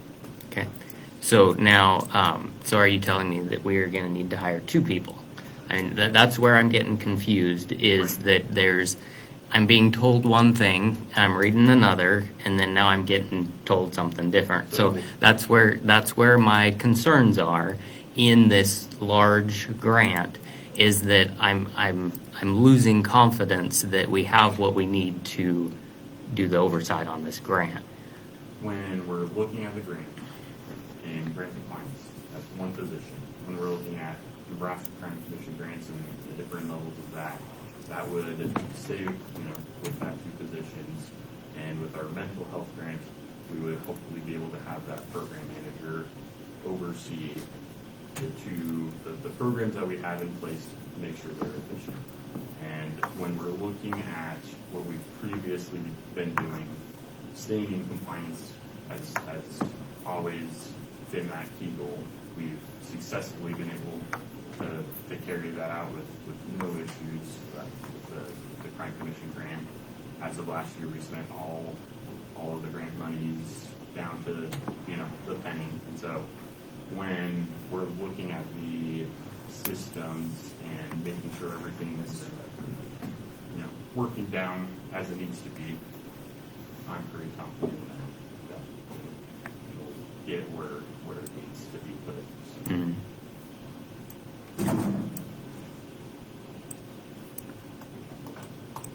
So with the additional staff, and Kristen, I appreciate this, I would probably prefer to just have the new grant as its own Gotcha. versus commingling into what other, because that to say that tends to confuse it a little bit. But the additional staff, would that be considered to be under the county attorney's office or or are these contract laborers? Or are they actually county employees that will be receiving county benefits that can also be delved out from this grant? And as we learned this last week, this grant is a reimbursement grant. So we have to have funds to pay. And we were told something online that until I see it happen, I'm just not 100% sure it's going to happen, that the federal government, state government typically don't pay that quick. Maybe they will. I can't prove that they won't, but 2 days sounded like lightning fast to get the reimbursement. And once we get into it, I guess we would know. So back to, would they be under the county attorney's office or under the county? Which is kind of separate things, because now that they're under the county, we would set wages and stuff like that, whereas, as you well know, Gary, you set wages for the people under you as an elected official. They would be under the county attorney budget. We're the ones that submitted the grant. County attorney's office, not Correct. necessarily budget, Correct. but county Correct. attorney's Correct. office, okay? But as far as any cost, Mr. Rhodes, the budget is going to be, the grant is going to cover the cost. Practically speaking, there is zero ask from the county on this, except for the approval of this. Right. So as dollars are concerned, we're really not asking you for anything. We're just asking for your approval of this particular concept. Right. Right. No, And I think on the phone call that you were on Friday, and the formation of how this can go, there's latitude that we can take in making sure that we do this the best way possible. Right. As opposed to committing today that we're only going to hire 1, 2, or 3 employees. If the JJI, if the professionals at the higher end say, Gary, Tristan, maybe there's a different way you could do this, then I think that's what we should do, as opposed to sticking to something that we have on paper. And quite frankly, this is new for us too. Sure, right. But do you get where I asked a question, I was told one thing, and then we talked a little bit later, and I got a different question. That's where my mind went. I feel, to be quite frank, I feel that we're told one thing and then another thing happens, and so then that's why I asked those questions. And so what I foresee, I was told here that we'd probably hire 1 individual. Through this discussion, it looks like maybe more like 2. I foresee that there will be probably a 3rd one by the time this grant's done, and that's fine. It's all being covered here, but it just, I don't know that I'm getting the information. If we hire 1, 2, or 3, and the grant covers it all, how does that impact? Let me see, how would I reply to that?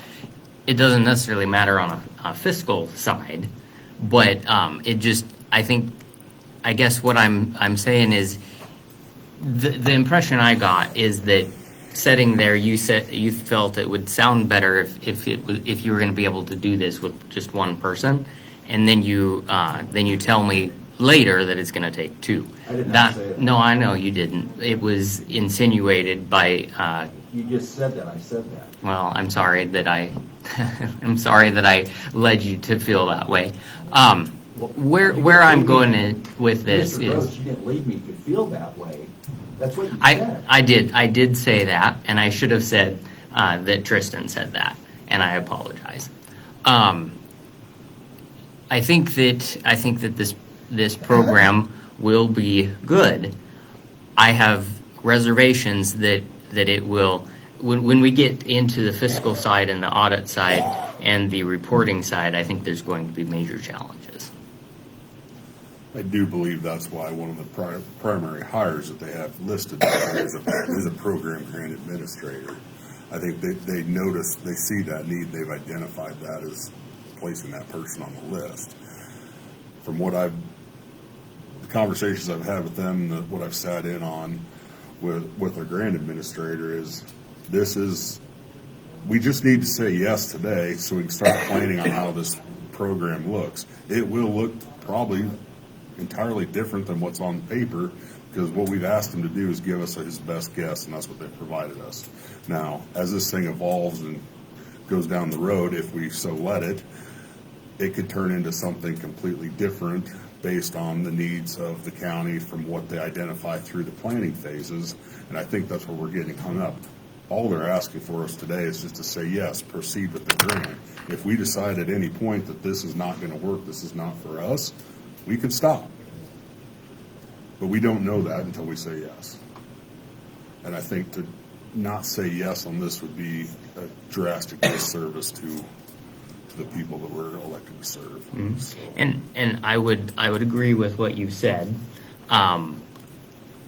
I think that if let's see, how do I agree 100% that I think the money here, the ability to have these grants is great, and that really isn't my issue. My issue is that when we're dealing with monies like this from the federal government, it is imperative that we track and we document and we have all of the necessary. and I think that's one thing that Gunn's identified that as a primary need right out of the gate, to hire that person that looks at this stuff every day so they can do the things that they're really good at. Right.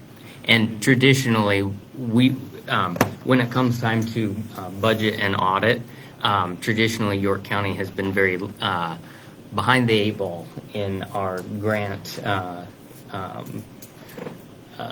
this gives us the opportunity to hire the right people so we aren't behind that eight ball. Without taking this step, we will still be behind the eight ball because we have too many people trying to wear too many hats to serve the greater good. Right. And I think not going forward today will just be furthering that problem. Commissioner Rhodes, and I understand. In that, 15 minutes ago, I misspoke in the one position, and hopefully that does not reflect on having this document prepared. Has always been that two positions. It's I've had this document made up for the last week. Interesting. You just sent it last night at 5:00. So that's kind of interesting that if you've had it for 2 weeks and you send it at 5:00 before the meeting the next day, that's an interesting way to hold on to documents. But I just have a question. Mhm.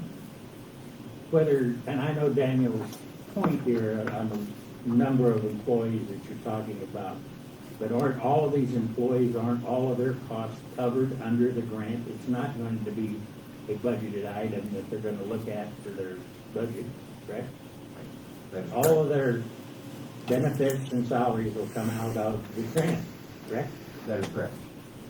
And I think that's what your concern was, wasn't it? Not necessarily. I really, it has more to, yeah, it just, it is good to know that the grant will cover all of that, providing the grants keep coming in. I think part of the questioning, and accepting the grant is the experience that some commissioners have had over the last several years of just dealing with everything. So questions should be able to be asked at this point in time. Like the logical one to me is, okay, if we're going to add employees, where do we house them? Are they housed within our building, which we know is already tight, or are we talking about an external building that we're going to have to rent to put them in there? To me, these are legitimate questions. If they have answers or not, I don't know, because it's untold. But these need to be asked now, because when it comes down to the end, yes, it's under the county attorney, but when the overall budget is under us, and these compliance things will still be under us. So those are just, those are questions that maybe we didn't have 2-3 weeks ago, but as we've read through this information, now we wonder, okay, where are we going to house them? Because we know that we're kind of packed already in this little building. So do we have an idea or an answer on that? It would- We don't know if we're going to hire employees, if we're going to sub-award. Okay. Because that's the other option we could do is to, So they'd be like more contract labor That is than, correct. than the other? Correct. Okay. So then, one of the major, and I asked just briefly, as I thought about it yesterday, when I asked about, hey, Tristan, when's the deadline again? I know you told me before. Along with this, now this isn't going to hinder the acceptance or the denial today, but along with this, you had responded back about yourself, Chris, and Gary from Gary's office would be responsible. What I'd like to see is, and I used the word action plan before, is we know that there's quarterly and 2 semi-annual audit things that have to be turned in. I'd like to see who's going to, not just the 3 of you, and maybe it will be the 3 of you, but who's going to be responsible for that auditing, for that, and then who will be responsible for the sub-award, as we know that once we pass through, we're dealing with one right now for Four Corners, that's a pass-through, and we know that we have to audit how they spend it too. Who's going to be responsible for that? So that would be one thing that I wouldn't say I want to see in writing by November 7th, but I'd like to see by the first of the year, who's going to be responsible for this, individually. I would think it'd behoove you guys to say, yeah, Tristan's the guy. He's going to be responsible for the quarterly, and maybe as you as an oversight is going to be the semi, but somebody is listed as responsible party. So if it does come back to this board to say, hey, you guys missed one, then we can go back and say, there we are. I believe the grant, and I believe that they showed it on the board, that I think they have 30 days. That there was a training that we had to go through within 30 days. If we don't do it, then we hear from the grants. So that is built in that we will be doing that. So I think within 30 days of acceptance of the grant, we should have a plan going forward. Now, the other thing I have is in reference to the Zoom meeting that we had last week. You had talked about the in-kind, which we got clarification on the in-kind, that we wouldn't need, say cash in hand, but clarification on could be used as time. Right. Well, obviously they're not going to want double dipping. For instance, Tristan, if he was getting paid by the Crime Commission to do that. But what I would tell you, Gary, is obviously the citizens of York County probably wouldn't want the same. You graciously offered 10 of your hours to add up to that match. Mm-hmm. That would obviously be above and beyond your elected duties to York County. Correct. Okay. Then that is just a clarification. Yep. Because as you well know, we got into an issue here 2-3 years ago because of part-timing out and stuff like that. So this would be in addition to what York County already expects you to do as the county attorney. Absolutely. Thank you. Other than that, those are the main things that the concerns is of mine. Obviously the auditing, I still have a little bit of boosting the confidence about who's going to be doing it is going to be great for me. The reimbursement is a little bit of a worry. And maybe I'm wrong, but like I say, you well know, for Tristan, we've waited on the Crime Commission. Now, this is federal, not state. Maybe they will shoot us that money. We have budgeted as an expense, but we don't have any cash sitting in there right now. You have a little bit of cash reserve in your juvenile diversion that we had put in there, so there's a little bit there. But that's going to be a timing issue as far as when these come in, that this is a reimbursement. It's just like what we did today in that owner-occupied rehab. We weren't turning any money loose until we had it in hand. This is going to be kind of a week of will it work or not, if you know where I'm going with that. We cannot write a check on a bank statement that doesn't have any cash. So that will be until they prove that they can do it. I'm a little skeptical. I mean, it sounded like really fast, really fast. Yep. So that will be interesting, and maybe in that interim piece in there where they said we could use 10%, we'll know. We'll be able to test the waters to say, okay, we can do this on a Monday and have it before the check is cut on a Friday. So, sorry if it sounds like skepticism. It's probably just the oldness, seeing different things with it. Nothing free is ever free. There's always got to be some strings. It's just the way it is. And covering our bases ahead of time makes way more sense, and asking these questions ahead of time makes way more sense than, oh crap, what did we do? And on the flip side, we see on a daily basis, from the time we get to work and to the time we leave, and then even taking it home at night, to the reality of what's going on with the juveniles within the county. And so we internalize that, we take it home with us, it's with us 24/7. And so that's one of the reasons why we're so passionate about moving forward on this. And I know that's hard to see from where you're sitting, but I wouldn't be sitting here, I wouldn't be sticking my neck out if I didn't think that this is a great program. Are there going to be some hitches in the road? Absolutely. We haven't done this before. We're going to do our absolute best to make this work. I'm going to probably be asking some help on some things from people that are on the committee, but it is fully our intention to make sure that all requirements are met as far as with the federal grants and the paperwork that's involved. But we see the need at the core, and that's why we're so passionate about moving forward with this project. And I'm not questioning that. It's just the logistics and the budget that gets me going. I understand. Is how that all works. And making sure we're covered. And then also, as Andy brought up before, Andy or Leroy wanted, this leads into more. And just so we know that when we hire these people, just like Tristan knew from the beginning, if these grants dry up, I don't know that York County, is ready to take it all on themselves. So just so those people know that going on Correct. too. And the smaller of the two grants is basically a planning grant, so I would not imagine that would need to be replaced.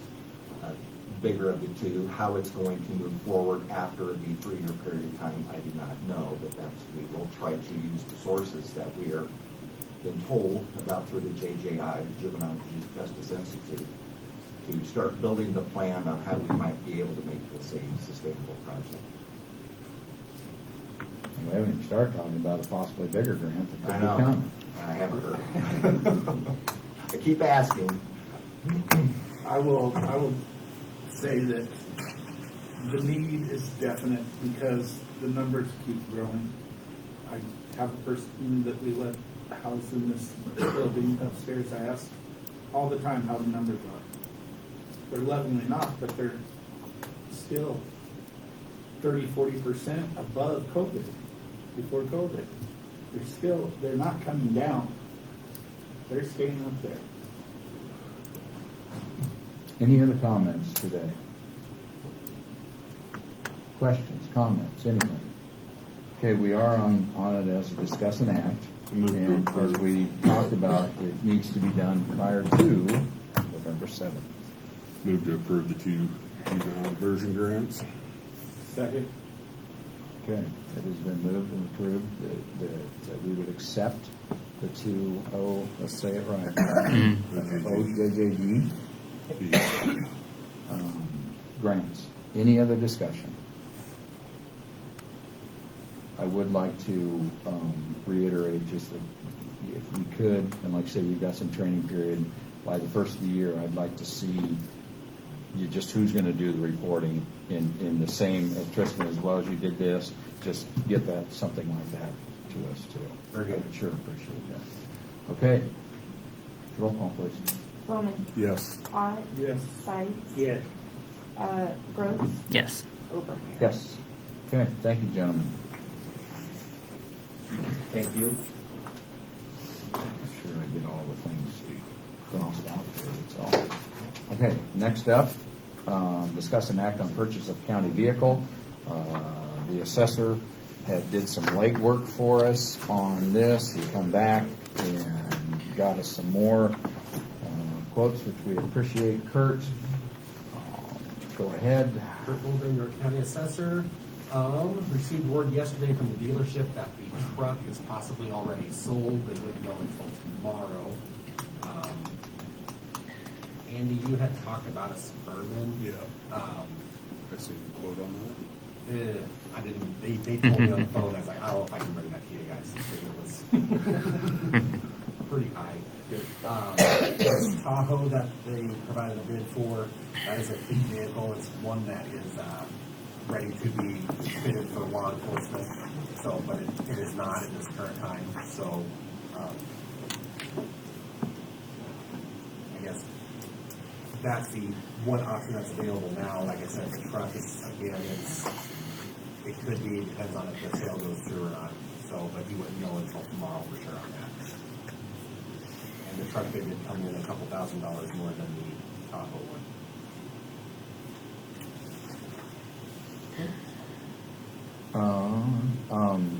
Was there a terrain too?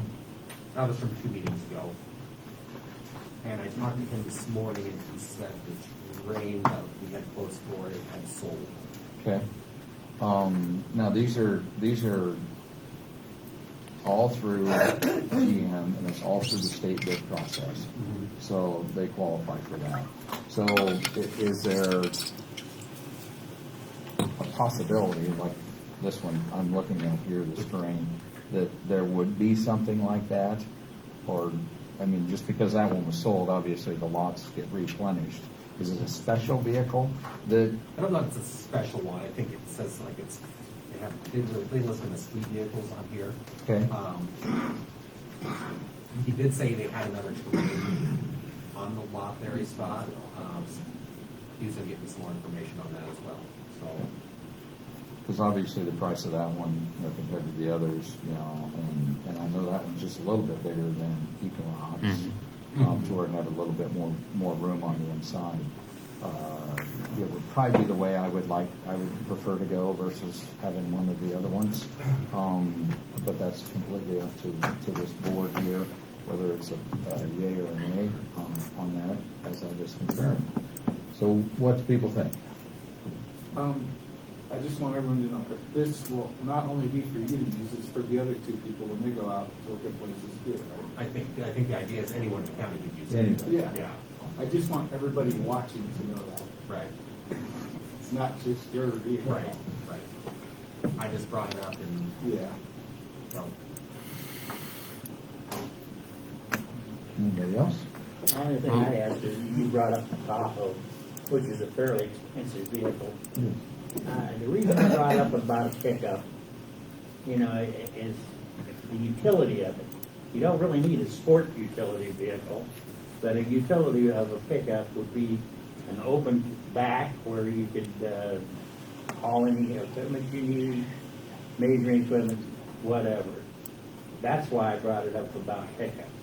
And a medium-sized or a small pickup would get you a 4-wheel drive out in the county anywhere you wanted to go. That's all I brought it up about.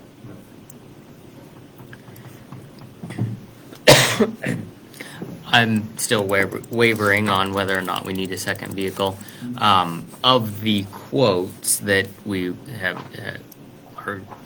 been presented to us, I would agree that I think the terrain would, for the price point compared to a Tahoe or a pickup,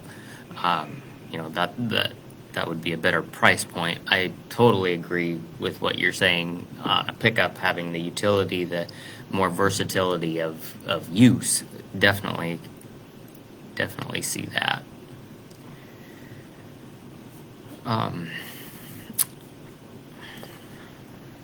Usage-wise, that's one of the concerns, is how many days a year would they probably use it?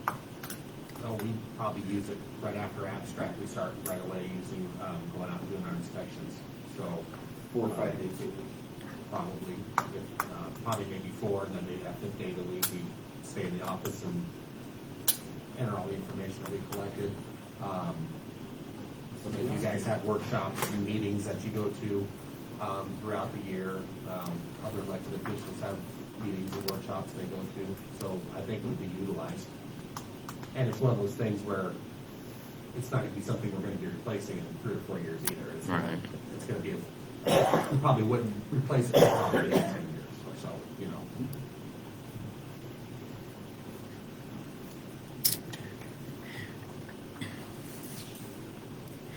I think the other And is- thing that, oh, go ahead. No, I was just going to ask, how many months out of the year, is it mostly summertime, like March to August maybe? Yeah. And September a little bit, and we'll go out and check permits at the end of the year too. So about this time of year, start going out and checking residential permits, sure. commercial permits. So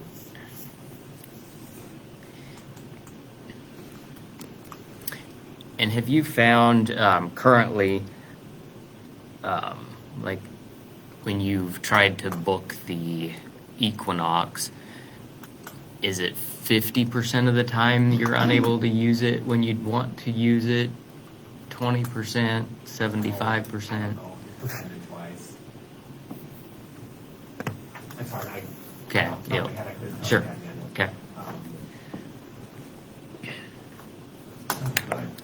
And Yeah, I mean, I don't want to say Yep, no, nothing. that's fine, that's fine. I mean, I think you've made the case that your office definitely needs access to a vehicle. And so, you know, in my mind, I'm trying to figure out how the best, if we can utilize the resources we currently have to give you better access to a vehicle, or if this is truly the best way is to purchase another vehicle that would have that ability.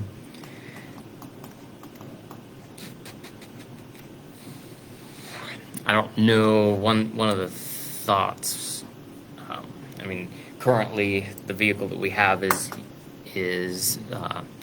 managed and signed up with a office that uses it regularly, and so therefore they pretty much have priority of scheduling. So I've been tossing it around in my head, and I don't know if this board has any thoughts or if it's something we would want to look into. But where I was going with that is moving it out. We had talked about maybe having the clerk's office manage the vehicles, taking the Equinox, putting the sign-up sheet in the clerk's office. You know, whoever, if you have it signed out Monday, Tuesday, Wednesday of that week, you know, if we had a veteran that came in, wanted it on Thursday, great. You know, they go to their appointment on Thursday. If they had an appointment on a Tuesday, then we would have obviously need to still provide them with a ride, and so then paying mileage to that volunteer for that, and doing like a 6-month research period, I guess, if you will, tracking how many times we have to pay mileage, how many times there is an overlap, to give us a better idea of whether or not a second vehicle would be warranted. I don't know if anybody on this board has thoughts, if that would be good, bad, if we're just kicking the can down the road, and we already know that a second vehicle would be good, that we just want to make that decision now. I guess Any feedback? I would be for that. One of my major hangups, Kurt, with your ask, and this is just the whole, where I come from a business standpoint, is your ask came a week after we approved budgets, and there's nothing in your budget about a vehicle purchase. To his credit, he did include it in a letter that the budget committee did see. that was a fail on my part, is I did not pay much attention to that request in there. So yeah, Kurt did put it out there. It wasn't necessarily included right It wasn't in his budget, it was an but ask from the ARPA. right. Okay. Yep. Our inheritance, whatever you guys. Yep. So I wasn't sure what was scoping for you now. So. I guess going forward, and this is more for, not for you, Kurt, but for all county officials, my preference, if you need a new car, new piece of equipment, put it in your budget and let us decide where we want to pay for it out of. Don't, Sure. Right. so we can all see it.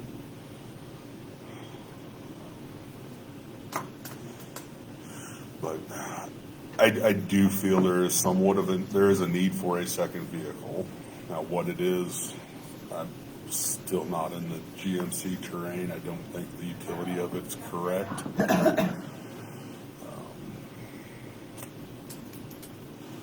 There again, too, I follow along with you as far as utilization of these vehicles. I look at the mileage that Randy sent. I've looked at that now probably the 5th time. I don't see a savings there. A lot of the big dollar amounts are people going on long distances and more than likely could not utilize a county vehicle for that particular trip. At the same time, I do not want to see the veteran service vehicle taken out of the hands of veteran services. There's, with doctors and appointments and their clientele that they service, they need to be able to grab that vehicle and go when they need it. So I don't know how we do what you're asking and still maintain that. Right.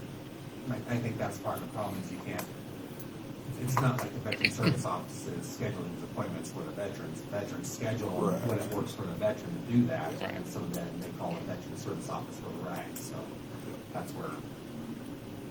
So actually, this will, if we was to go to 2, that would make 2 available for anybody in the county to utilize. And where Daniel was going with that, I believe, is that if there was, he said 1, but if there was 2, and we had that sign-up sheet at a central location, and then if there was not 1 available, then we would take on the mileage responsibility.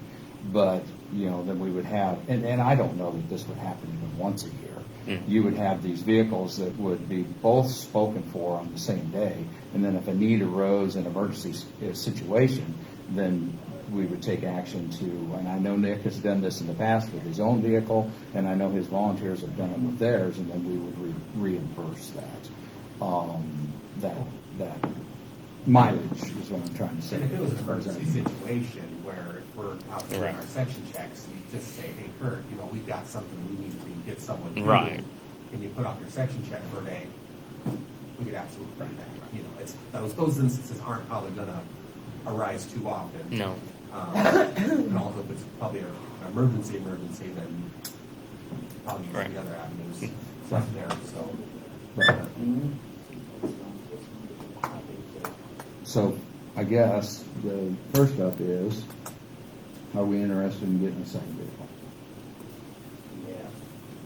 Yeah. And if that is the case, what is that vehicle?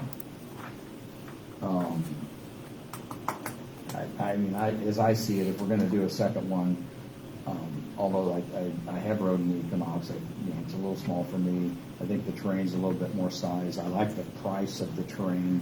I have no heartburn with that. It seems like when we go up to a larger one, to me it seems a little bit overkill for what the majority of our use would be, is what I feel. So there's my thoughts.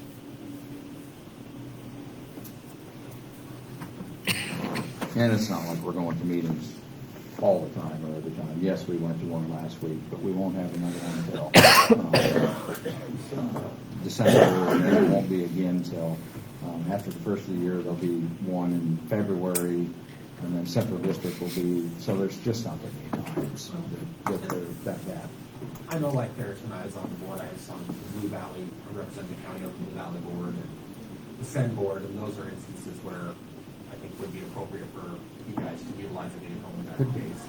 I didn't, but I was already in that neck of the woods anyway, so that was a job for me to do those committee assignments. So So there's those monthly meetings there too, where I think you guys can utilize those. But those are typically in the evenings anyways, where Okay. it's, business hours a week, so.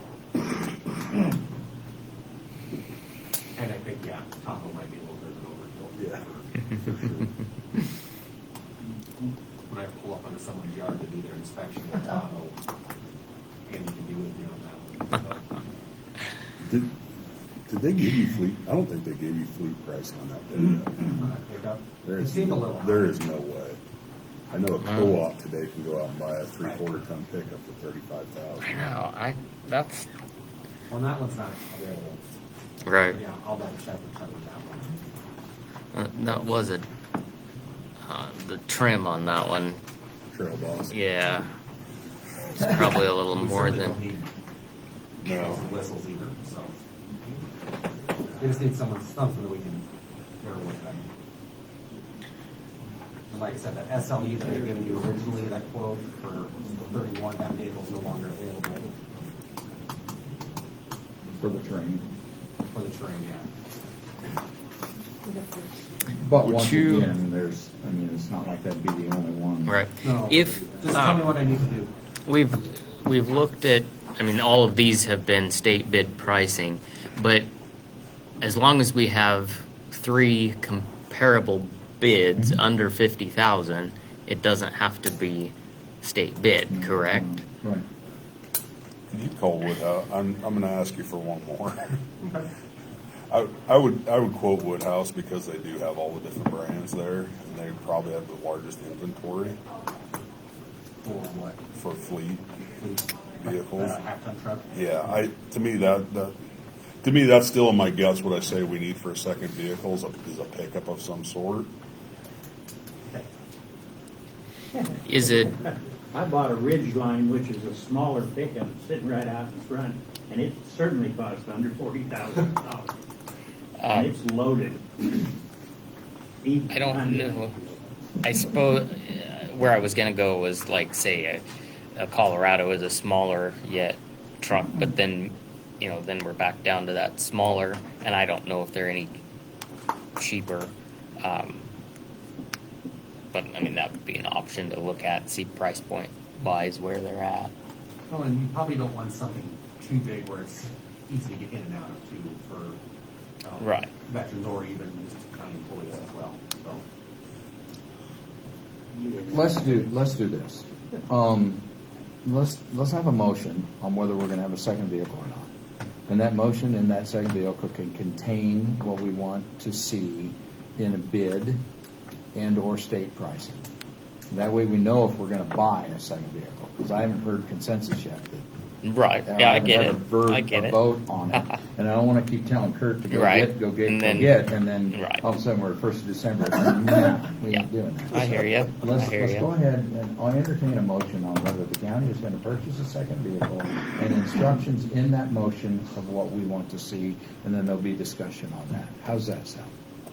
I make a motion for the county to buy a second vehicle, which is a half-ton pickup under the price of $40,000.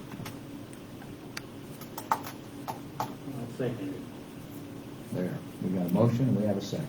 Any discussion? Do you want a second type included in there in the event that No, he can't find a no. truck? I know Okay. you can find a half-ton pickup for Yeah. under They're 40,000. Okay, so we have, any other discussion regarding that? Do you want to look at fleet, Andy? Or do you want I think we to need- ask him do a bid to three Three dealerships. dealerships? Yeah, a bid from 3 dealerships. at least 3? Or just 3? 3. It has to be at least 3. Should be at least 3. Okay. And would you like to see that by the next meeting? By the next meeting, correct? I'm really not trying to make this painful on you, Kurt. I understand where you guys are coming from. So it's going to approve purchase of a half-ton pickup under $40,000 with a quote from 3 dealerships. Because it's not authorizing anyone to make the purchase.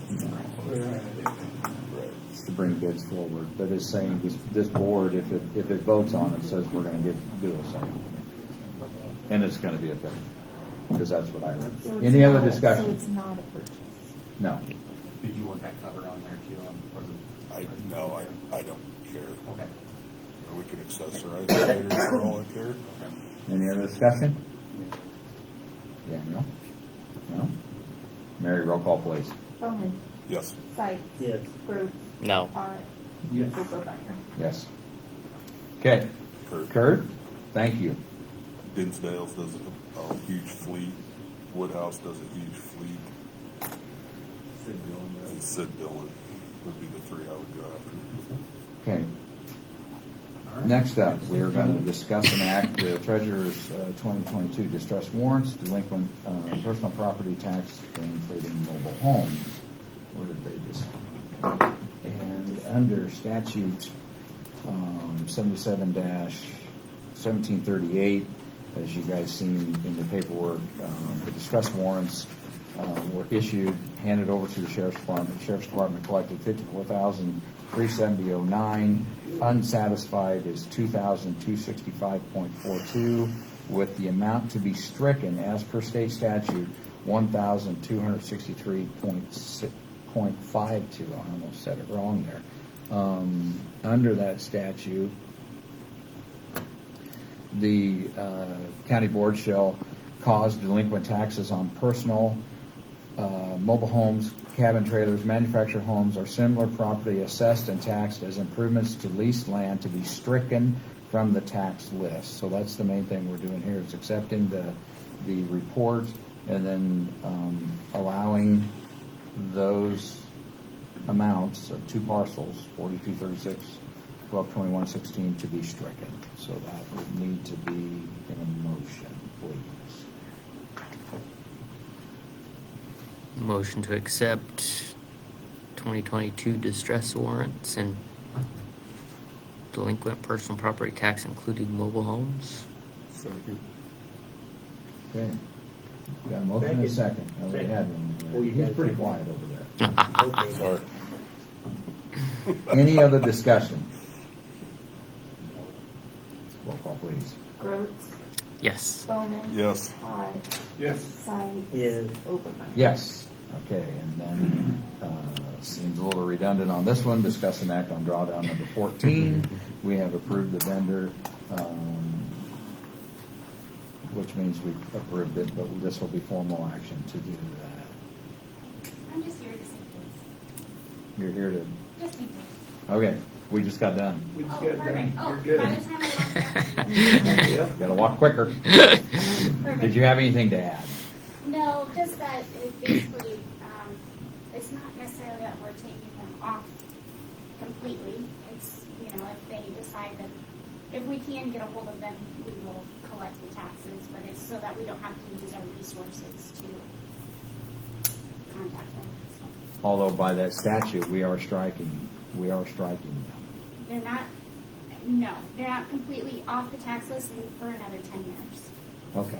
So they're still on there. I just we don't have to use the resources. I don't like the language that they use. To go out and go Yeah. after it, okay? Yep.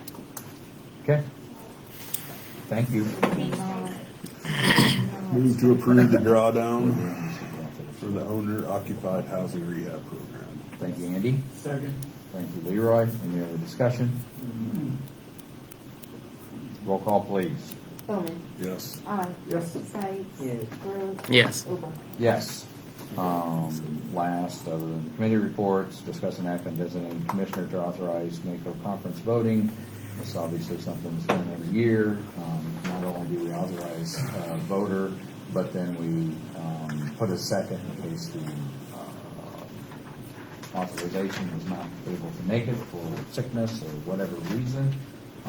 So then we need to have this turned in to them by December 6th. My plan is to attend all of the conference, which means I'll be there, so I will willingly be the voting. And we just need to designate that and a second, if we can, please. You planning on going? No, but I would move to appoint Randy as our primary and Leroy as our secondary for voting You plan on privileges. being there, Leroy? Yes. Okay. I would second that. Okay, all right. Any other discussion?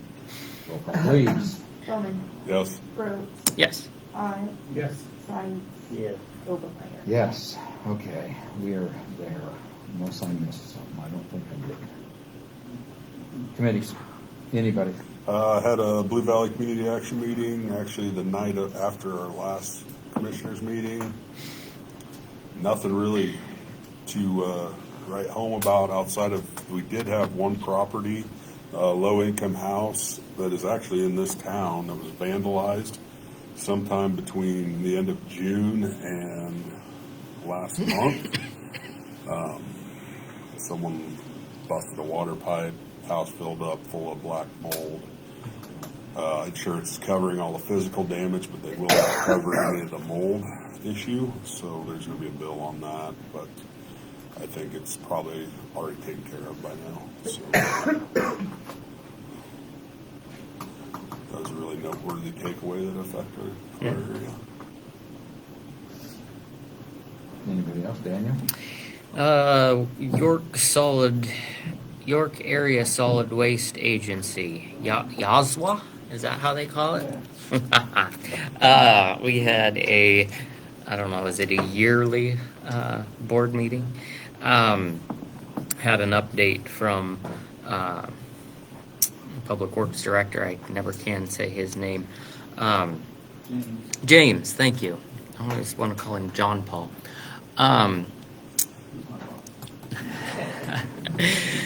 So the new cell is operating. Sounds like operations out there are running smoothly. It was approved in the city's budget to rebuild one of the crawlers out there, so that will be taking place. It's crazy how much those cost, and B, how much it costs to rebuild them. $385 to rebuild it. Yeah. I was invited to speak at the Rotary Lunch this last week, so gave some updates for the county there, and then joined Tristan and Gary on a Zoom call with the grant manager for the juvenile diversion grants that we just approved. And that was my happenings in the last 2 weeks. Okay. Yeah, we have a York Veterans Service Committee meeting coming up shortly. And I don't think the aging has had a meeting scheduled. They don't have a meeting scheduled. So. Okay. Leroy? Andy and I went and talked with Tristan and all those others, and it was really helpful to have the gal on the computer that knows all about the program. Okay. I know I went to something else, but I can't think. Nirma. It was with You Nirma. joined me at Yazwa. Yeah, and Nirma, we went to Nirma. The information you get sometimes is most helpful, and the fact that other counties start talking about, yes, this is what we do, no, this isn't what we do, and so you're able to gather information from them. And we went to one on roads, and then we went to one on, Andrew and I did on transit. And this goes to your point of reimbursements. One lady is waiting, but nobody else has problems. All the other there was only about 12 or 15, believe it or not. Yeah. 12 or 15. So we are not on the top side of this thing. We're the ones doing it. But one lady's waiting for $500,000 in reimbursements. And to your concern, which made me concerned, the county was splitting their bills until they get that reimbursement. Mm-hmm. And she had people asking her all kinds of questions. So I wasn't able to say who is preparing your bill to send in. Because nobody else here seems to have a problem with getting reimbursements. So I think it's a big point.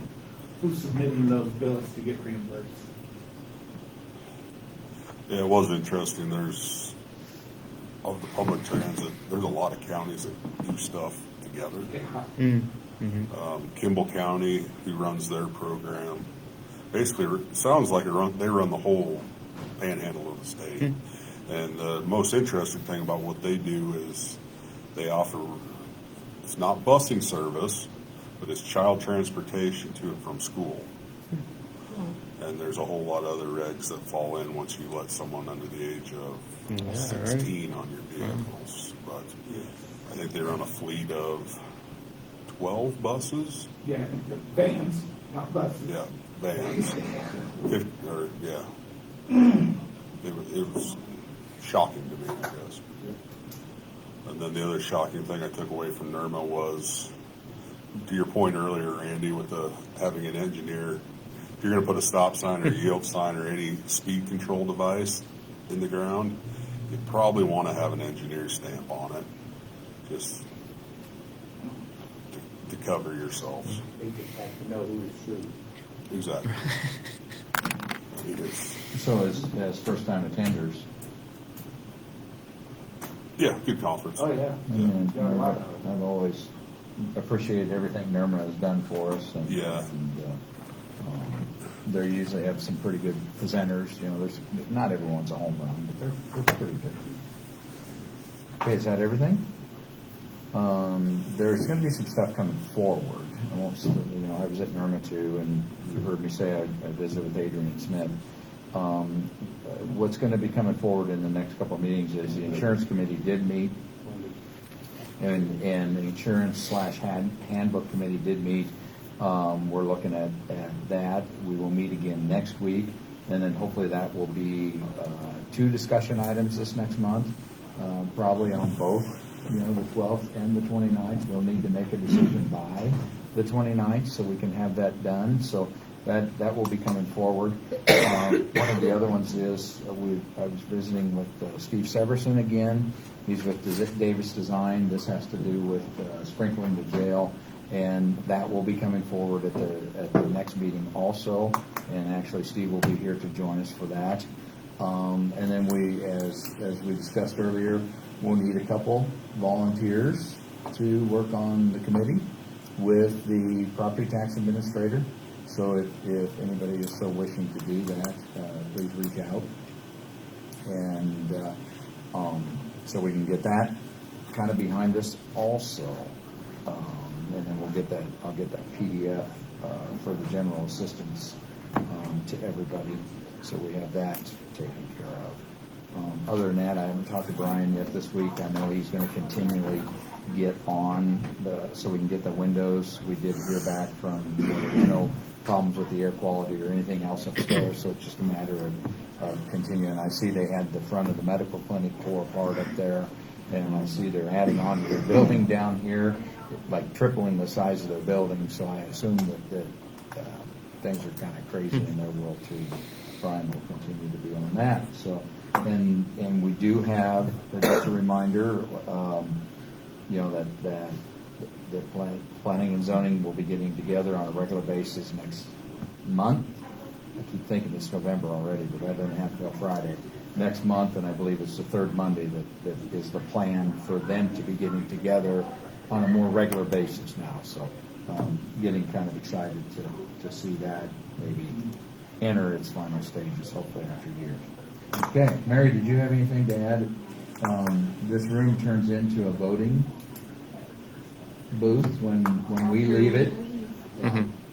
And the numbers have been good. Numbers have been good. The last time I knew it was 1664. Last one that I did. And That was this morning at 8:05. Election day is next Tuesday. You cannot do anything because you're on the ballot, but I know that the previous clerk always appreciated if commissioners could come help set up, I assume. In the evening, you mean? Or, Monday, yes, Monday, if you guys could come help us set up. Just quickly set up at the auditorium. That would be great. Daniel and Randy helped for the primary. That went very smoothly. Was you around? I helped tear down, I couldn't be there for the Okay, setup. all right. On election day, like the city office, the ward one. So check in with Mary maybe I'm next gonna- Tuesday. I'm going to wear a gown on my head. Okay, good. Yes, you can. Yes, I can. There's a city ordinance about their buildings, and we're in their building. So you deal with it the way you want to. I'm not telling you no. It was a speaker from Irma. There's a city ordinance. Okay, nothing else? No. Jack, did you have something? Okay, we're adjourned. Thank you, guys. Thanks. Mel, you're gonna